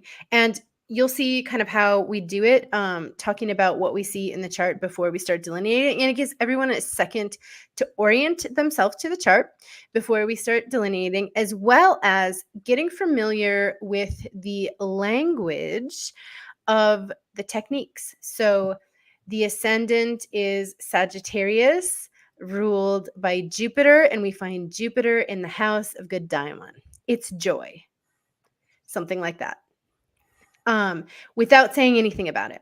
So it gets a new student, like as far as when you're drilling and using this as a study companion or a tool, a tutoring tool or a study guide, it allows you to start to see the technical aspects and get comfortable saying them with your voice and seeing them prior to starting to delineate, which I think is actually pretty important. Chat, are you ready? Are you ready, chat? It might take a while for people to respond. What's that? It might take a while for people to respond because the delay is real. The delay from the delay from StreamYard is real. Starpill's ready. Starpill was born ready, though. Starpill's been and born ready. Okay. Oh my gosh. I got my Earl Grey with me, so I'm happy. Let's do it. An Earl Grey. I need a little caffeine. I know it gets really late, you guys, and I could even start later here, but I do appreciate starting with a little light. And I know that you guys are you East Coasters and Brazilians, and thank you so much for your willingness to stay up late on a Friday night and spend your weekend with us. Like the stream, it's a free way to support the channel. Okay, here we go. I'm going to try to share. You guys, if I share like my screen and it's not a mystery chart, please forgive me because they're messy. All right. Screen layout. Add. New layout. Oops. Cancel. Nope. Present. Share screen. Alex is ready. Okay. Ooh, is this going to be a problem?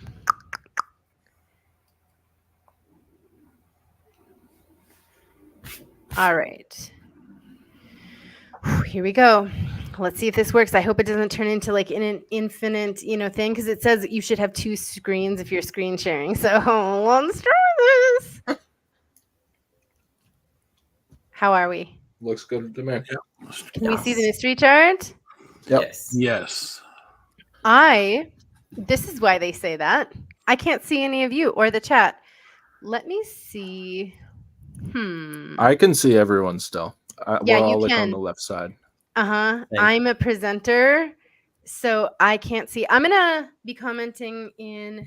Ooh, can I do this? Let me see 1 second. Looks very nice. I have it on my TV and it's showing up really nicely. Like you can see everybody and you can see the chart. Yeah. All right, I'm gonna try something. Yeah. What's a problem for me when I can't see it is that maybe I can go here. Ooh, okay. I figured it out. I'm so proud of us. I'm so proud of myself. Okay, let's do this. All right. 1 second. I apologize, everyone. 1 second. Inexcusable. I wish you guys would have sent me your emails because I would have done this for you too. Or not your emails, but your websites.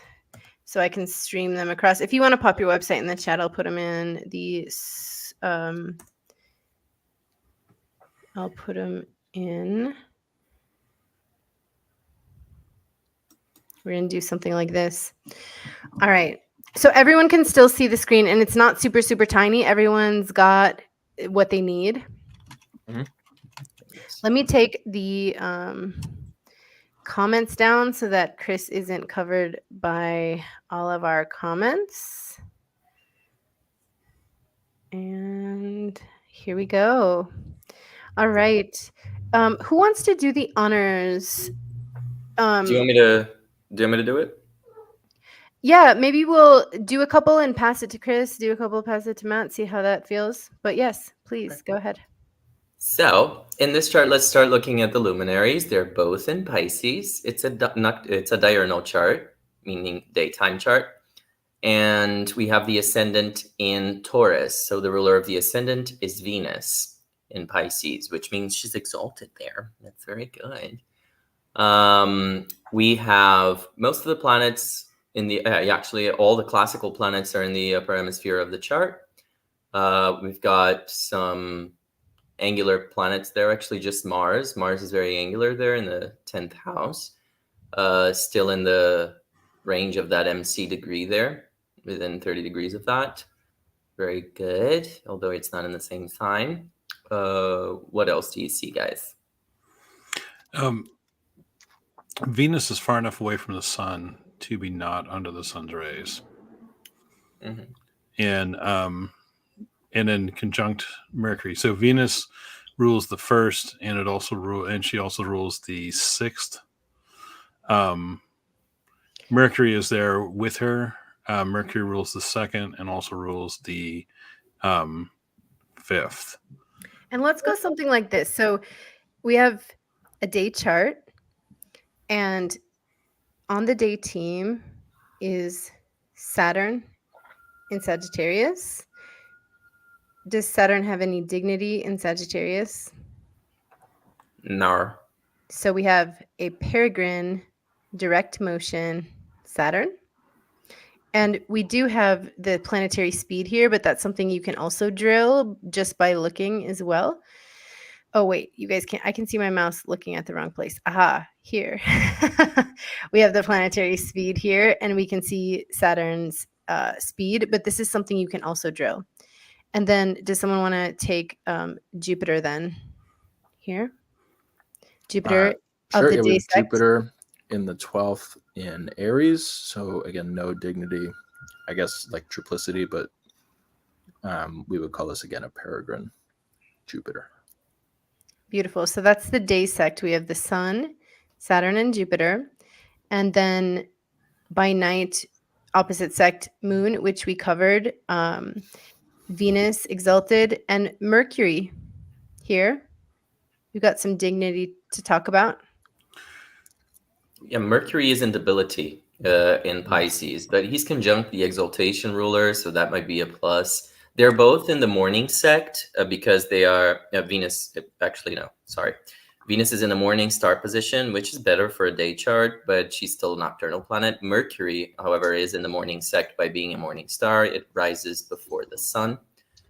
I also wanted to comment, there is that debility of Mercury there, but also the moon is separating an aspect from Venus and going towards a square from Saturn, where Saturn is superior. And also in a square almost exact to the nodes. That's also important to observe there.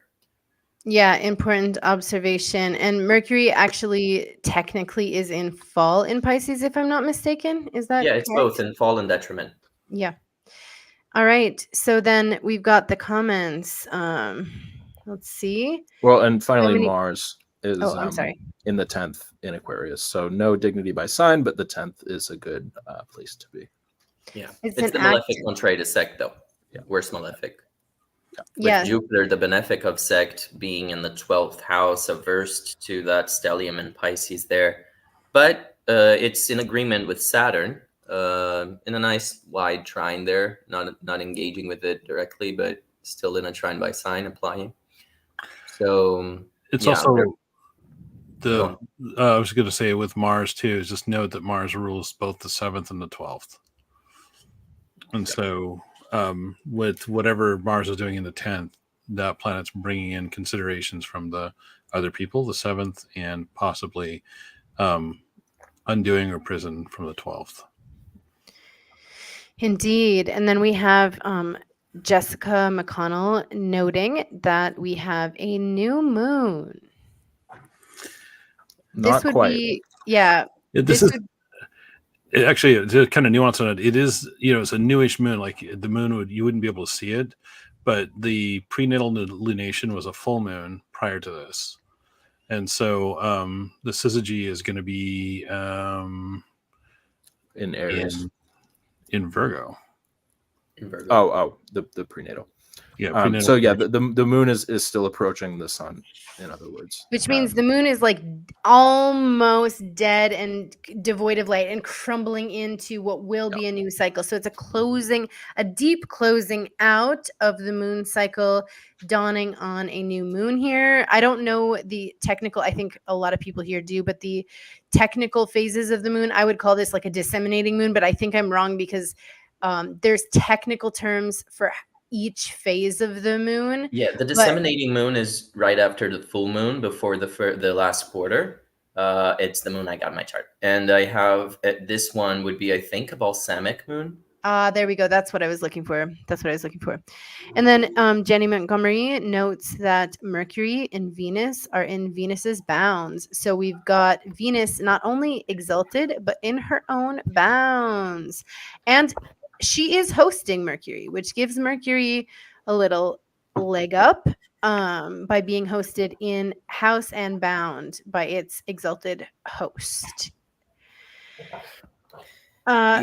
Jupiter in the 12th. OG Jupiter in the 12th by Jenny. I wanted to put up your guys' stuff, but watch what happens. Yeah, balsamic, Jenny says. Yes, indeed.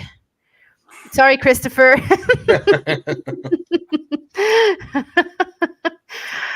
I wish there was a better way to do. You know what? There is. Let me try this, guys. If this you don't need to do anything on that part. Just I think no. I have to. You don't understand.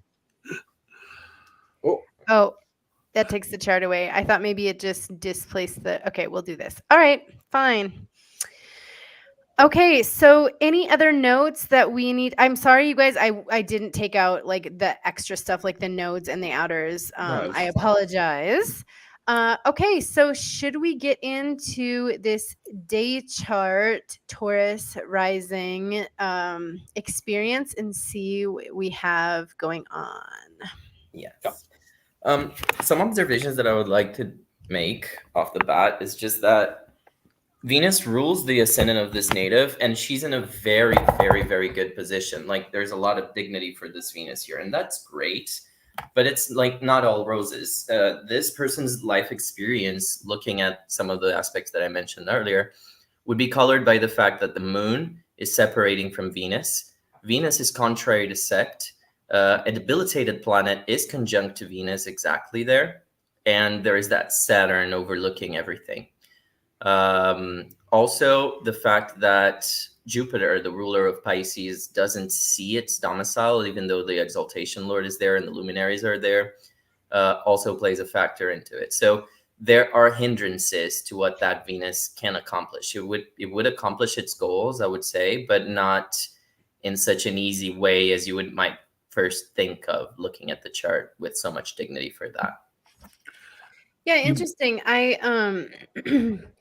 I can look into their early childhood struggles, and of course life has its ups and downs, but they do have a favorable ascendant. Like, they have a favorable experience in It's general. a very favorable chart overall. It's just that there are these hindrances that suggest instability, especially being a mutable sign here. So things are kind of up in the air, I would say, like, especially with the square to the nodes by the moon. The circumstances regarding this person's life wouldn't be like forever known for one thing. Like, it would be a bunch of things that this person would be involved with. It would be kind of a chaotic, perhaps, experience overall in terms of social interactions or social life, appearances in society. Being a prominent figure probably wouldn't come without its problems for this person. Mhm.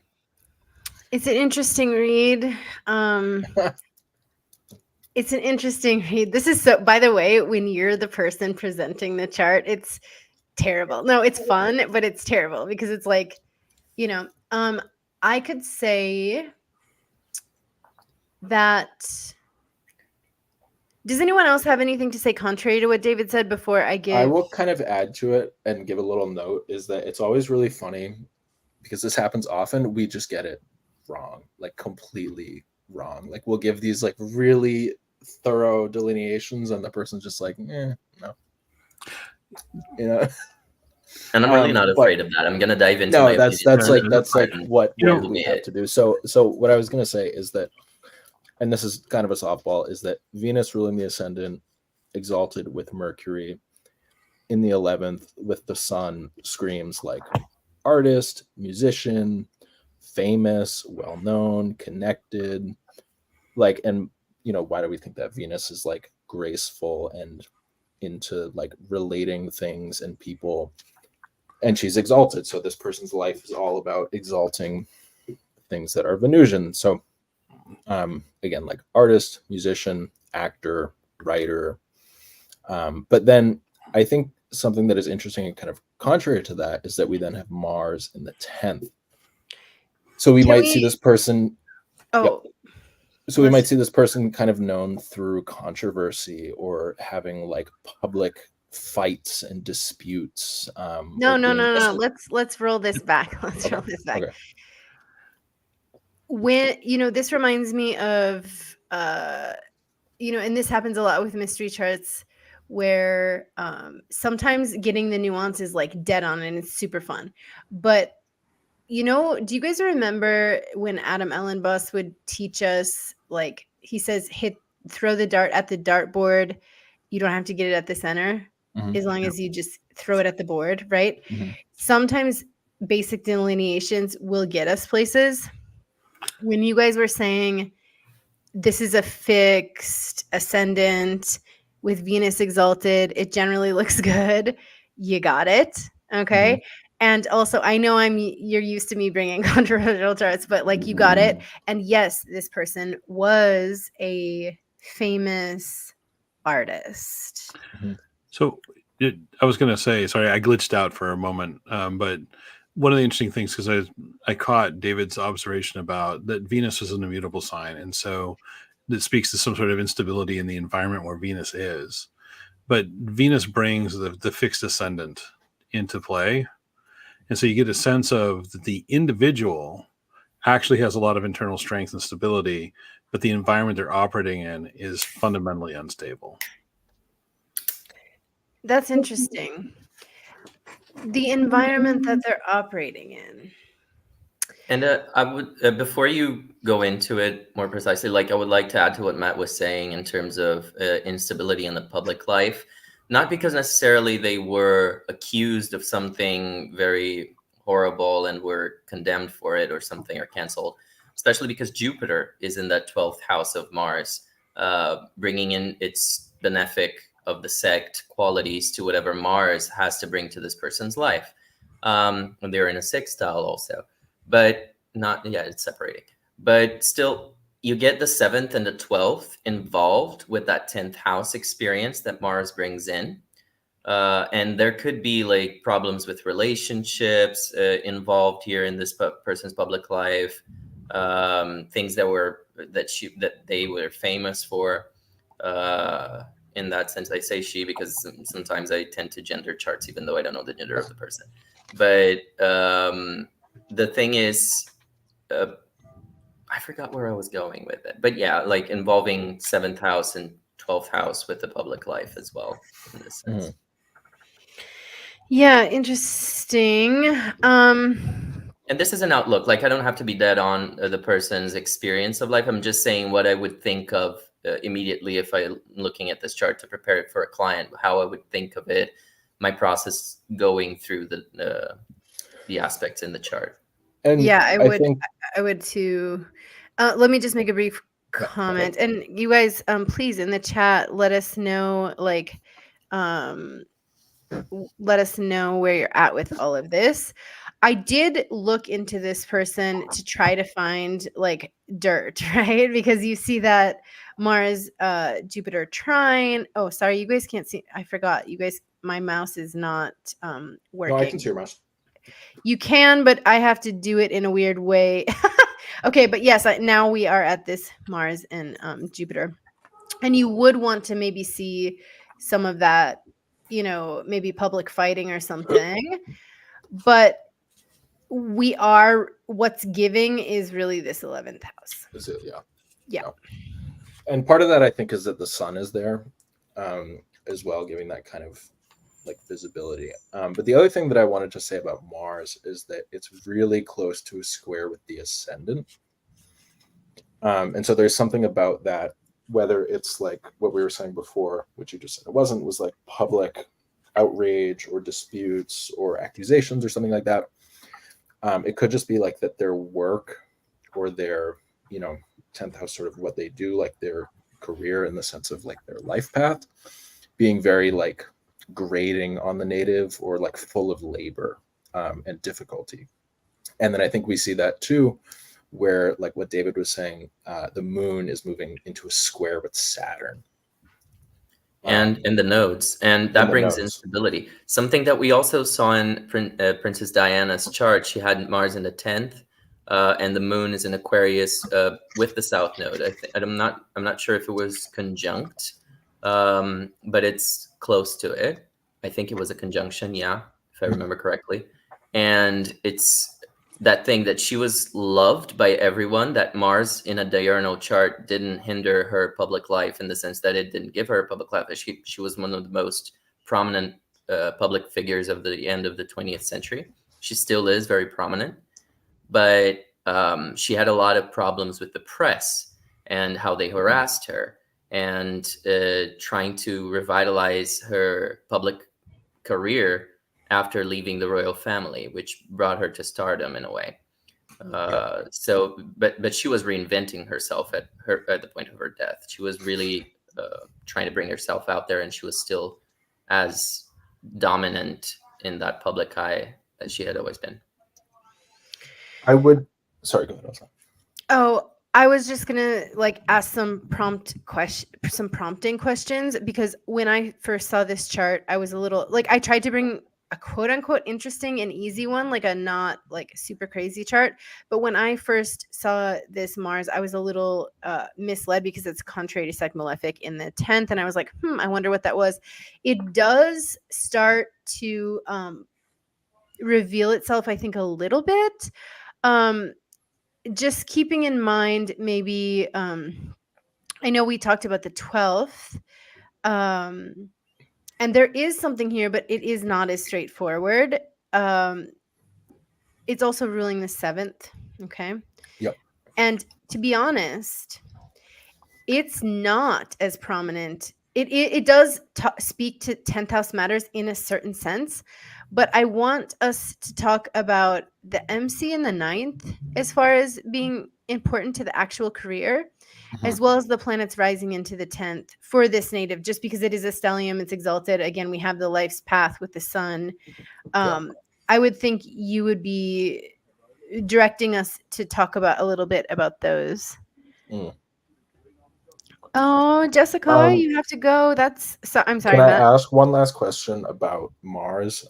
Just in the sense that malefics are known to sometimes deny. Was this person like never married or single their whole life or something like that? They were, as far as I know, piously married. Okay. Interesting. What do you mean piously? What do you mean by that? Like married once and for life kind of a situation. And you could probably see that with the 10th house Mars ruling the 7th, but also ruling the 12th, kind of a commitment. The squaring with the ascendant and suggests that there is some, clear some issues, but let's take our attention to the MC, which is the 9th house, ruled by Saturn, who's in the 8th. So he's averse. And also averse to the exaltation ruler of Capricorn, Mars. And so you do see the 9th house taking on 10th house considerations because the MC is there. But who's ruling it? I wonder if this person did something like because of their father or their heritage, like the people that came before them did one thing and they kind of continued on that venue in a way, or at least the inheritance that they would have received from those parents would have been the reason for their prominence in a way. I wouldn't be surprised if that was the case, just because Saturn has to do I with see. Saturn. Yep. I was gonna say, David, I see what you're saying, but how'd you get there? Yes, Saturn is in the 8th house there with the South Node, suggesting that connection to the past and to one person's inheritance or heritage. And because it's squaring from above that stellium and Pisces in the 11th, not that they would do it exactly the same as their parents, but maybe their parents' fame or their parents' money really propelled them into whatever it is that they were doing. Like, be it because they were trying to diverge completely from the family ideals, because that's, Mars and Aquarius as well there in the 10th. And because Saturn is squaring everything in the 11th there. So there's that, I want to deny it somehow.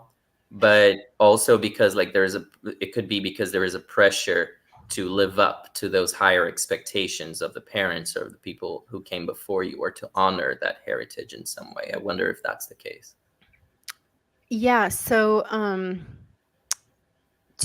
I think I'll talk to both Chris and yourself. So, what would we see? What are some basic natural significations of the 9th house? What's the name of the house? Is the house of God. House of God. Could be a preacher, could be an intellectual, a publisher, someone Traveler. who is, yeah. Yes, a minister, a preacher. Yes.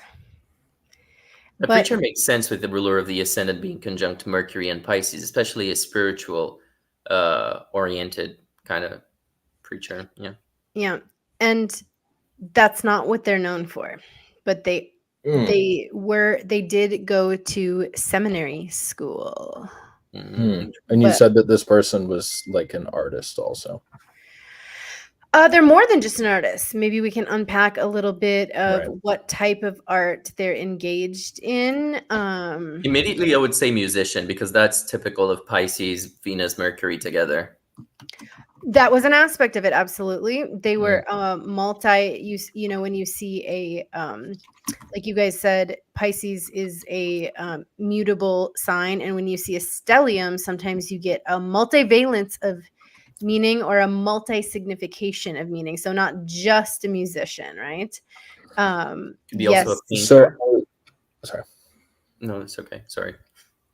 What I was going to say, just kind of going back to the 9th and with Saturn and that square, was I wonder if they were somebody who was like, not rigidly is not the right word, but like rigorously sort of classically trained or oriented, at least at first. And then with Mars in the 10th sort of like broke out of that in terms of their like creative output. You know, there is something to be said about the tradition and classical kind of vibes, but Yeah. I don't think like classical musician as like orchestra, right? Well, yeah, just like trained in a certain form or style or tradition, right? And sort of steeped in that. And then Mars makes me think that there was like a movement against it. That is possible, but that is, if it's in the narrative, like some of this stuff, if it's in the narrative, you may not be wrong. We don't have the native, or we don't have the native sitting in front of us, right? It could Right. be a more private part of that goings on, but there is something to that. Like the being sort of steeped in a tradition. Yeah, and I would guess that would be like a religiously convicted piece. Yeah. Are they known for also being up there in the beauty standards? Like, would they be a very beautiful person overall? Just because, you know, with all that Venus action going on, it could be like a very pleasing person to look at or known for their beauty in a way. That's interesting because you're close. They're not known for like, oh my God, gorge, like trend. I don't want to say not trend setting, but not like you would think. You know, when we talk about Venus, like we can get into like fashion, beauty, Yeah, fashion icon. adornment. In a way, they had an aesthetic icon vibe, but it was based on kindness and dignity and classic principles or something like this, right? Very classic principled aesthetic. Yeah. Venus many But- times speaks of what you expect of people in your society to be like when they're like, Venus really is attractive to people. So if they are someone, if they are so ruled by a prominent Venus like this, it could be like someone who lives up to societal standards in a way that is like, I would expect someone with that status to behave in that particular way. And that's very pleasing. That's very attractive to people overall. Yeah. Jenny Montgomery in the chat, thank you for, I hope you're okay with me putting your thing up here. Let us know, I guess, if you don't want me to put it up on screen, but is this a quotable person? Yes. Great guess. Known for something they said or sang? Yes, both. Are they a part of a known group or a led one? Yes, I would say so. But not maybe like you think, not like a, Not oh, Spice I'm, Girls. yeah, exactly. Not like, oh, I'm the lead singer of a rock band. Not like that. Was but it more like a movement? Like an artistic kind of trend or like movement? kind of. Or like an intellectual, spiritual one? Kind of. Well, Were you they would part of some figure- sort of, could they be said to be some sort of like someone who's like reviving a certain style or aesthetic or sensibility? And The reason again is Saturn. And then also the reason I thought David was saying what he was saying about like the past was the sun ruling the 4th in the 11th with Venus. Yeah. There is, yes, there is this, I don't want to say reviving of the past, but yes, I can imagine that in their offering, they were, if I tell you like what I really want to say right now, it could be too Much. giving. Revealing. So like kind of Yes, kind of. like in the sense of like they're taking something from the past and like modernizing it or reinventing it or bringing it forth. Idealizing idealizing, yes. Okay, so that's very Venus. Yeah. Very much. Interesting. When you think of a ninth house person and Pisces, Yeah. Jupiter, like a, I don't want to say it's not like a religious zealot vibe, Well, but it's like very much an idealistic, right? That's Like that's one of the Pisces keywords, yeah. right? And Yeah. with Mercury there too, like a not like a misrepresentation, but like a not quite sticking always to the facts Tell representation. me, well, yeah, not sticking to the facts for sure. Tell me more about that Mercury. And let's use Piscean words to start to open up. So we have idealism. We have, yeah, tell me. Was this person like, was one of their hats like a historian hat? Weird. Weird, but maybe kinda. But Yeah. Mercury being in debilitation there, ruling a lot of spirit as well in the second house, could be speaking, especially in a water sign, could be speaking about someone who is, as you guys were saying, subverting some kind of ideal from the past and making it their own in a way, like being very vocal about it, not necessarily in a confrontational way because of Venus and because it's in a water sign, but more like, through art and through Definitely. their public persona, public figure. Definitely a public figure. Were they Definitely creating their ideals through their art and their message. known for like poetry? There was a little bit of that aspect, but they weren't a classic poet like you would think of. But I would say, I would give it to you. Yeah, I would that's give it one of the hats. Which again, there's- just being Mercury and Pisces, the Multivalent. sort of watery, multivalent language. I think that they would have considered themselves an author, in a sense, like they're writing, singing, like in a certain sense, probably composing. So let's talk. Let me see if I can. Can I say one more thing about Mercury? Please do.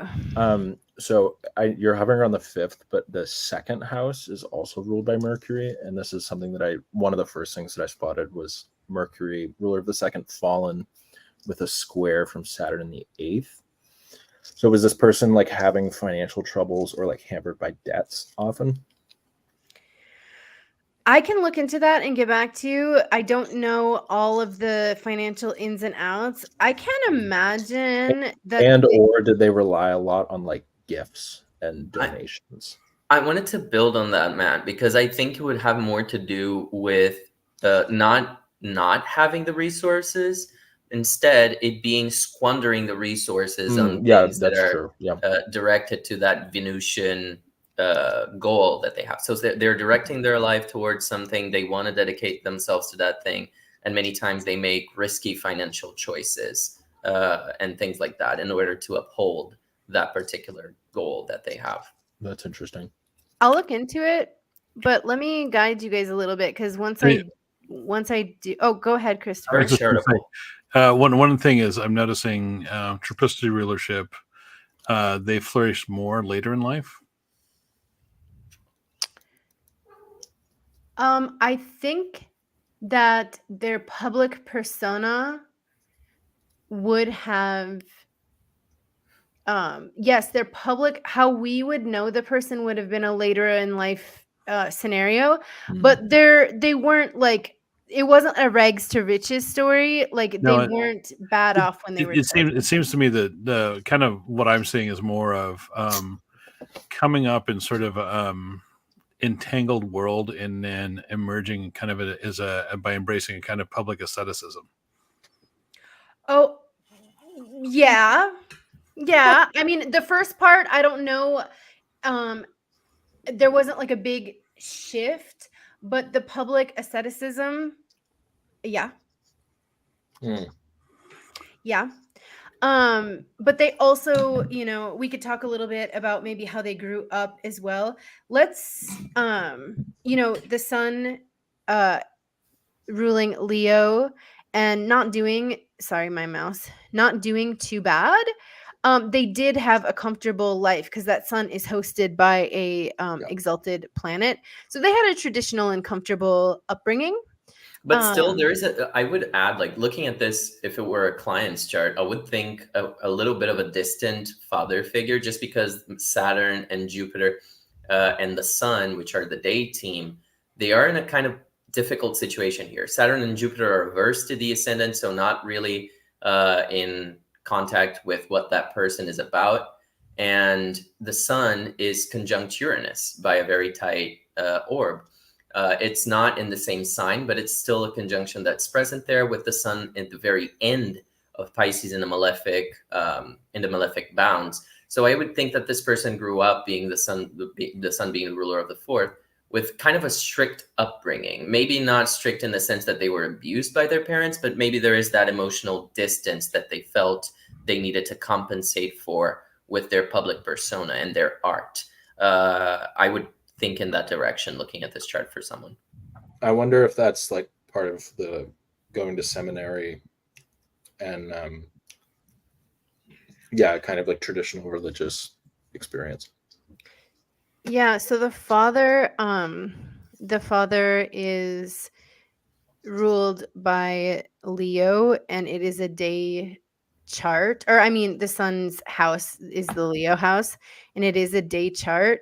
So if we are looking at the sun as the father here, the father was an entrepreneur, which I think an entrepreneur is perfect for the 11th house, because what is entrepreneurship if not networking? Okay, so I think that was kind of the father's career. I do know that the mother, which maybe we could talk about that separation from Venus, did give up her dream of becoming a doctor to be I don't know, to be a housewife or something. I mean to support the family. But I think like they lived in what it sounds like a pretty suburban type of environment. A pretty I don't know, it doesn't show like extreme financial strain. So sorry. Oh no, I was just gonna I'm just curious now about something else. Go ahead. Finish what you're saying. Okay. I was gonna talk about the natural signification of Mercury. So here's what I was gonna say is that were they sort of speaking, and I'm thinking Mars, like rebelling against a sort of like spiritual emptiness or like an excess in their life and or culture?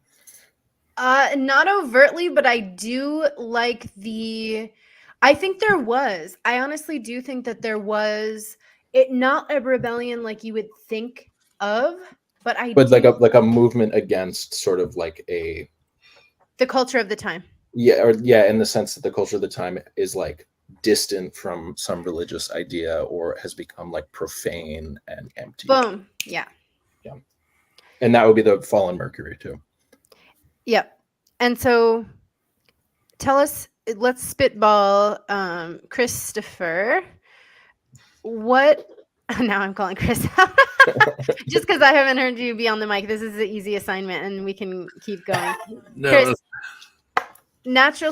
a couple natural significations of Mercury. Words, right? Language, attorney, lawyer, advocate, comedian, particularly with the Venus, you might say poet, might say songwriter. You get that sort of, they're both Laughter loving. What about David? David, some natural significations of Mercury. Everything that Chris just said, and also merchant, right? Good. Yes, that's right. Especially with Venus there, because Venus and Mercury, they are the primary significators of trade and of being someone involved with financial markets in some way. That's true. These are really good, not just because it's talking about the person, but this sort of gets the like students engaged again of like trying to hit the board and not the target, right? So like we're looking at natural significations even before the houses that they rule. Matt, this is an old one that I'm searching for that I'm trying to call out from the crowd. Some natural significations of Mercury, and then I'm going to give you, if you guys don't say it, I'm going to give you another hint. Okay. Magician. So I think of like that kind of a thing. Also, think like with Venus, like a tailor, goldsmith, jewelry maker. Mercury can also be like wrestlers and athletes and people who are in competitions. That's right. Games. Yes. And they both share that. They both share that. There's another thing that they both share that I'm looking for. That's another thing. I'm going to give you like science, mathematics, religion. I don't know. Purity of the temple. Very true. Very, very children. true. Are we looking at children? Or are you talking about the fifth house? Oh, there you go. Yes, girls. Yes. I'm looking for the fifth house signification. Yeah. Oh, so they were advocate for like children's charities and things like that. We also get that from the Mars in the 10th. That actually factors in with that because Mars in Aquarius is a sign that has to do with taking care of other people's children. And because Mercury is debilitated, it could be like children in need or something like that. We're getting there. Yes, indeed. Play and fun from Jenny Montgomery. They do games, fun, laughter loving, play. And this would be children in this case and being an advocate for children. And yes, being a role model for other people's children. Yes, yes, yes, yes. Yes, indeed. All right. So were they like, I'm thinking now of this like Jupiter in the 12th and again the Saturn square. Was this something that they were faced difficulties because of, or that they found themselves like in poverty because of, or even like persecuted because of? Persecuted. Like that kind of a thing? It's interesting because it's possible that they would have been like made fun of by certain crowds or something like this. Right. But they were actually, and we'll get to this. I know when you're saying impoverished, you're looking at Saturn, if I'm not mistaken. And the Mercury ruling the second as well. Even though, the fact that it's with Venus would negate some of that in the end. But get this, and I don't know how much like money they like gave to the church or gave back to children or something like this. But they were given tons of honorary degrees and medals and things like this, which is also Mars. Mars in the 10th signification. Right. Guys, I will say that I think I need to log off in like 10 minutes. Let's wrap. We can wrap up. I have a guess. Wait. Let's just go wait a little more. Yeah. Wait one second. Jenny Montgomery says a beloved person. If instead of just guessing straight out, why don't you tell us a little bit about your guess and how we would see it astrologically? Jenny, go ahead and write who you think it might be in the chat, and also maybe some reasons that have sort of led you there. I know I kind of like started to reveal a little bit, but everyone I have no clue who this is. That's okay. We don't have to know who, but like what. And if you guys want to, we'll speed this up and we'll kind of spitball, like maybe more of what they did. We figured out that they were an artist and a child's advocate. They're a religious person from a general. You're right, Jenny. Don't say it yet. You're so right. Right. Yeah. No. Okay. I just say that the sun in the 11th house puts a spotlight on the network. It's so true. Let me should I go ahead and reveal a few things before saying the name? Sure. Yeah, this person is definitely from early 20th century, like First World War time. I think it's closer to us than that. Okay. So he was it's a he, but his sexuality, and at the time it was called sexuality, but I would say now gender fluidity or something like this was called into question. He was shy and introverted. Okay. He was bullied as a child for like body image kind of stuff. He went to seminary after college, so he was active in both university. Wait, I know who this is. Yeah. I totally know who this is. Yeah. And well, I wish I could read this and like circle this stuff, but if you guys want to kind of talk over me and say like, oh, we're seeing this here, we're seeing this here, we're seeing this here. He worked in television, okay, with the moon in the third. Yeah, it's interesting also. The moon in the third is the neighborhood. It is the neighborhood. Yeah. Which I was gonna start to pick apart a little bit of this and make you guys kind of talk about that. It is the neighborhood. All right. Everyone's like on the edge of their and the like distinct the outfits. Okay, yeah, love this. So I have public no idea who this television is, but I'm sorry, it could be a little bit of a definitely an American television. Yeah, it's an American thing. Yeah. I was gonna hold on. I was gonna like share screen and share. Oh my God, you guys, that's still not inclusive. I feel excluded. I'm so sorry. But I will pick out some more international mystery charts for you all. You don't have to. David's gonna bring some like not gonna know them either. Brazilian celebrity that we would never know. Yeah. So this person was actually what I find very interesting with Mercury's debility is that this person was colorblind to green and red, which is really interesting with that exalted yet fallen kind of duo. This person also was known for very caring and kindness towards like children and being almost like soft, maybe a little like prudish from certain circles, but also very nurturing, which is also that moon kind of situation. Jenny Montgomery said America's dad. Okay. All right. There's an element where when you think about the Venusian quality for known for his footwear, true. Yeah, when you think it's kind of interesting now that I'm seeing it clearly. You get this person who's very well put together. Like you definitely see Venus in charge, right? Very well put together. And Venus is in opposition to some of the that speaks to the bullying and actually even to the particular brand of advocacy. Yeah. Well, if you're bullied as a kid, you might decide to be there for kids who might be bullied and offer them some TLC, tender love, compassion. Jenny Montgomery with the Pisces ruling the feet, known for his footwear. I think of another where he's let's just say who it is. I know who it is. Okay, all right. So I just want to say I'll reveal, and there's a couple more things that I want to kind of say about this kindness, but this is Mr. Fred Rogers. I love Mr. Rogers. This is Mr. Rogers. It's a beautiful day in the neighborhood. Yeah. I wanted to use this chart because it's neighborhood and community building, and we were talking about ethics, and it's such a kind of pure chart for our first one to bring forward, which we don't always do, I must say. I did look for scandal.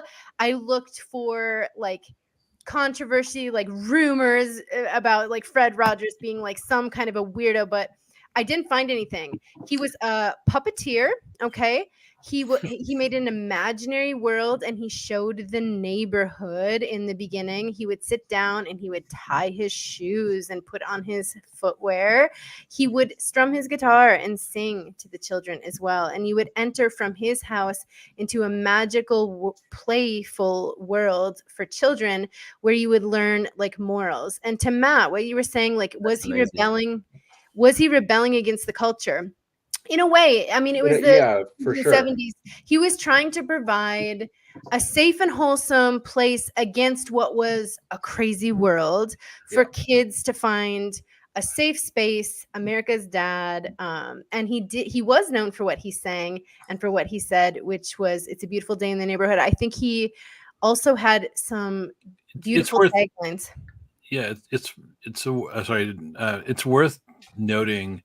I think this is still on film available, but listening to his conversation in Congress about the importance of providing quality programming for children in television, and really making a difference in trying to make a difference in what he saw was a merciless commercial enterprise that was determined to make us all into corporate pawns. Exactly. So I was trying to get at the, like, when you guys were talking about like poverty, it wasn't poverty in that straight up sense, but like he was addressing social issues in that way. Was he on PBS? Yep. Mhm. Yeah. So Public that's television. the gifts and the donations. Yeah. Public television. Yes. Remember, you did get that right. The gifts and donations, but maybe not necessarily the poverty. So one of his taglines was, "There's 3 ways to ultimate success. The first way is to be kind. The second way is to be kind. And the third way is to be kind." And there's another kind of thing. He said also, "We'll show the world that we are prosperous, even if we have to go broke to do it." Now, he didn't go broke necessarily, as far as I know, to do it, but there is that sentiment there, okay? Like, you guys were right about that, okay? He says, "If we want anything, all we have to do is go and..." Oh, wait, no, that's not him. So, sorry, I got that mixed up with a different mystery chart. I have some notes here. I'm preparing for our next video. One quick thing that... Okay. Oh, yeah. Go ahead. Oh, no. I want you to go. And then I remember the scene where he like washes his feet with the black mailman, is like this iconic, like bringing races together thing, which is just cool with Pisces. Yeah, he was like, that was a huge deal, actually. It was like a really like controversial thing to do. Yeah. And it was like a super loving and like beautiful thing that he was like besties with the mailman, and he insisted on having like puppets and people of color in his broadcasts. I'm not sure if it was before or after Sesame Street did the same thing, but he was definitely a leader in the field as far as that goes. It was pretty contemporaneous because it was like we're talking late 60s into the 70s. As a Gen Xer, I grew up with Mr. Rogers. I did too, and I still to this day, he does hold a very warm place in my heart. I was very, very little when I was watching that show, but I definitely didn't have any kind of care, love, listening, and compassion like Mr. Rogers offered. And I remember, and this is kind of the Mars and the 10th thing too, is he had like, I watched like this documentary about him. I'm way too young, but he came on after 9/11 again, I think. Had like a rerun, like a rebooted the show a little bit to specifically talk to kids about like tragedies and bad things and like dying, which is very Mars in a time. "There is no normal life that is free of pain." This is a quote of his. "It's the very wrestling with our problems that can be the impetus for our growth." Fred Rogers. "Imagine what our real neighborhoods would look like if each of us offered, as a matter of course, just one kind word to another person." One thing that I always kind of sticks with me is Taurus is a foodie, right? Right, Tauruses. I love you guys because you like to snack as much as I do. Taurus is a foodie. And there's something here that some of you may or may not know about Fred Rogers and his food choices. Anyone want to take an astrological stab at that? I thought, wasn't he a vegetarian? Indeed, he was. As a matter of kindness. Listen, guys, Lizzie is home from work. You gotta go. a very long day. I gotta go. She needs the room. Thank you for doing the mystery So- chart, Matt. Thanks for coming and spending your whole night with us. Happy Friday. Happy weekend. Happy Friday. Have fun, guys. I will be here for the next one. Astrologers Encyclopedia. See you Bye. soon. Bye-bye. So that's nice, right? Like you can kind of Yeah. see it once it's revealed. I was like, is it too difficult? Because the Mars in a date chart, and I also got a little thrown when I saw this, and I was like, oh, you can see it, but it also has this kind of like oppositional force and course kind of running through it. But when you see an exalted planet harboring the moon, and not just any planet, Venus in Pisces, right? And then you see that it's ruling that third house, and you see it's a beautiful day in the neighborhood. This is one of the things that I love about mystery charts, because you spend so much time trying to guess who it is that, or just having a sense of the personality, that you make up all of these ideas in your mind. And once it's revealed, you can, and you talk more about the personality, you can see what you got right, what you didn't, which direction should have been best. And it's like a release. It's so gratifying to just So see good. everything coming alive after you spend some time with the chart before actually knowing the person or what they actually did. That is one of my favorite things about these mystery chart things, especially when you guys were talking about Sesame Street, like you mentioned it quickly, and because of unrelated thing.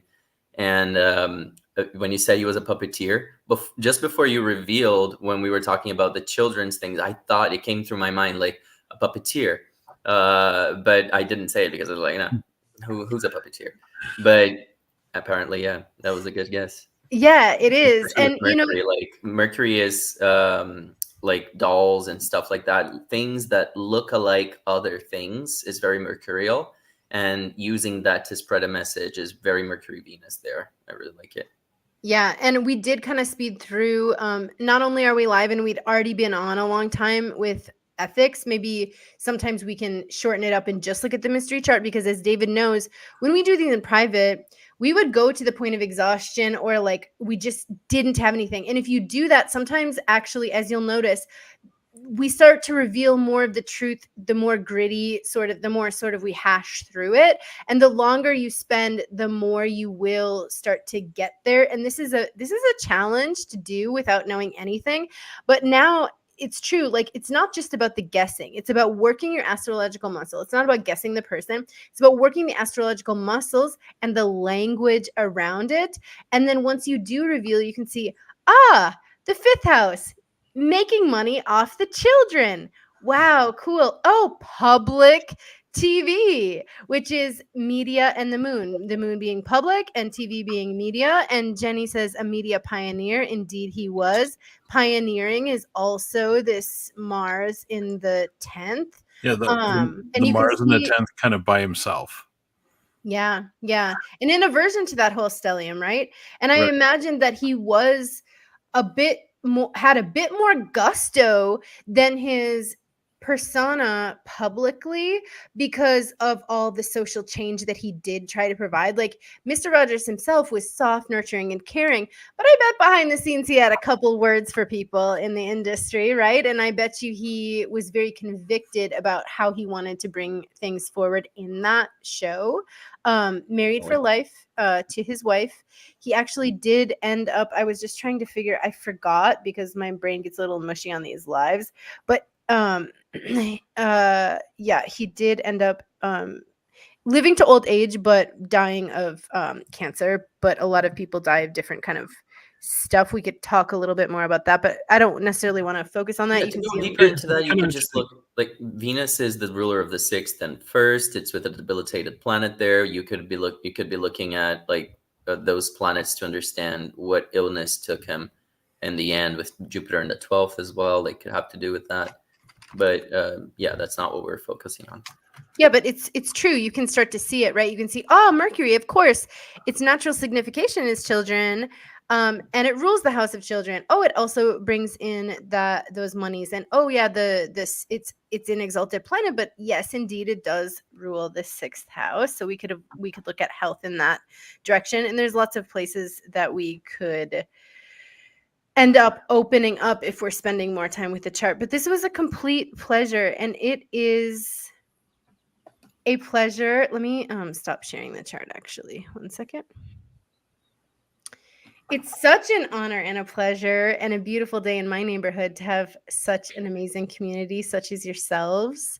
Thank you so much, chat. Jenny Montgomery, it was amazing to have you. I hope you can come up as a guest anytime. You're welcome. Starpilled, of course. I'm going to bring some of our chatters up in, and I would like to interact more with people in the chat. Thank you so much for spending your weekend here with us. David and Chris, always a pleasure. Oh, stomach. That's what it was, right? I knew it was something Cancerian as well. Yes. Thank you, Jenny. Thank you so much. Yes. So, thank you for being here. Thank you to everyone watching in the replay. Remember to hit the like button on your way out. And what a beautiful day in the community to be able to share it with such brilliant, talented, kind, and loving astrologers that we have here in our community. So, Love you guys. This was awesome. Love you. Isn't it beautiful talking about trying to treat our community amazing through ethics and then having Mr. Rogers? Isn't it such a loving moment? It was. It's really beautiful. I really enjoyed this. It was really amazing. Oh, not Starpilled with a super chat. Starfield, you shouldn't have. Thank you so much. That's so sweet. Thank you for the super chat. We love you. Honestly, I couldn't do half of my life without Starfield. Thank you so much. And thank you for your patience on the rearranging of the live stream. I will try to get that figured out. So until next time. Signing off. I wish I remembered Mr. Rogers sign off. And stay tuned for the next series because it's going to be awesome. It is. Yeah. And stay tuned for the Jupiter in Cancer and Mars in Aries discussion that we're going to bring for. Oh, I'm sorry. Oh my God. Saturn in Aries in its detriment in its fall next time we go live. Thank you so much again, Starpilled, for the super chat. Jenny Montgomery, so beautiful to have you here. Thanks to all the mods. We love you. Bye. Ciao.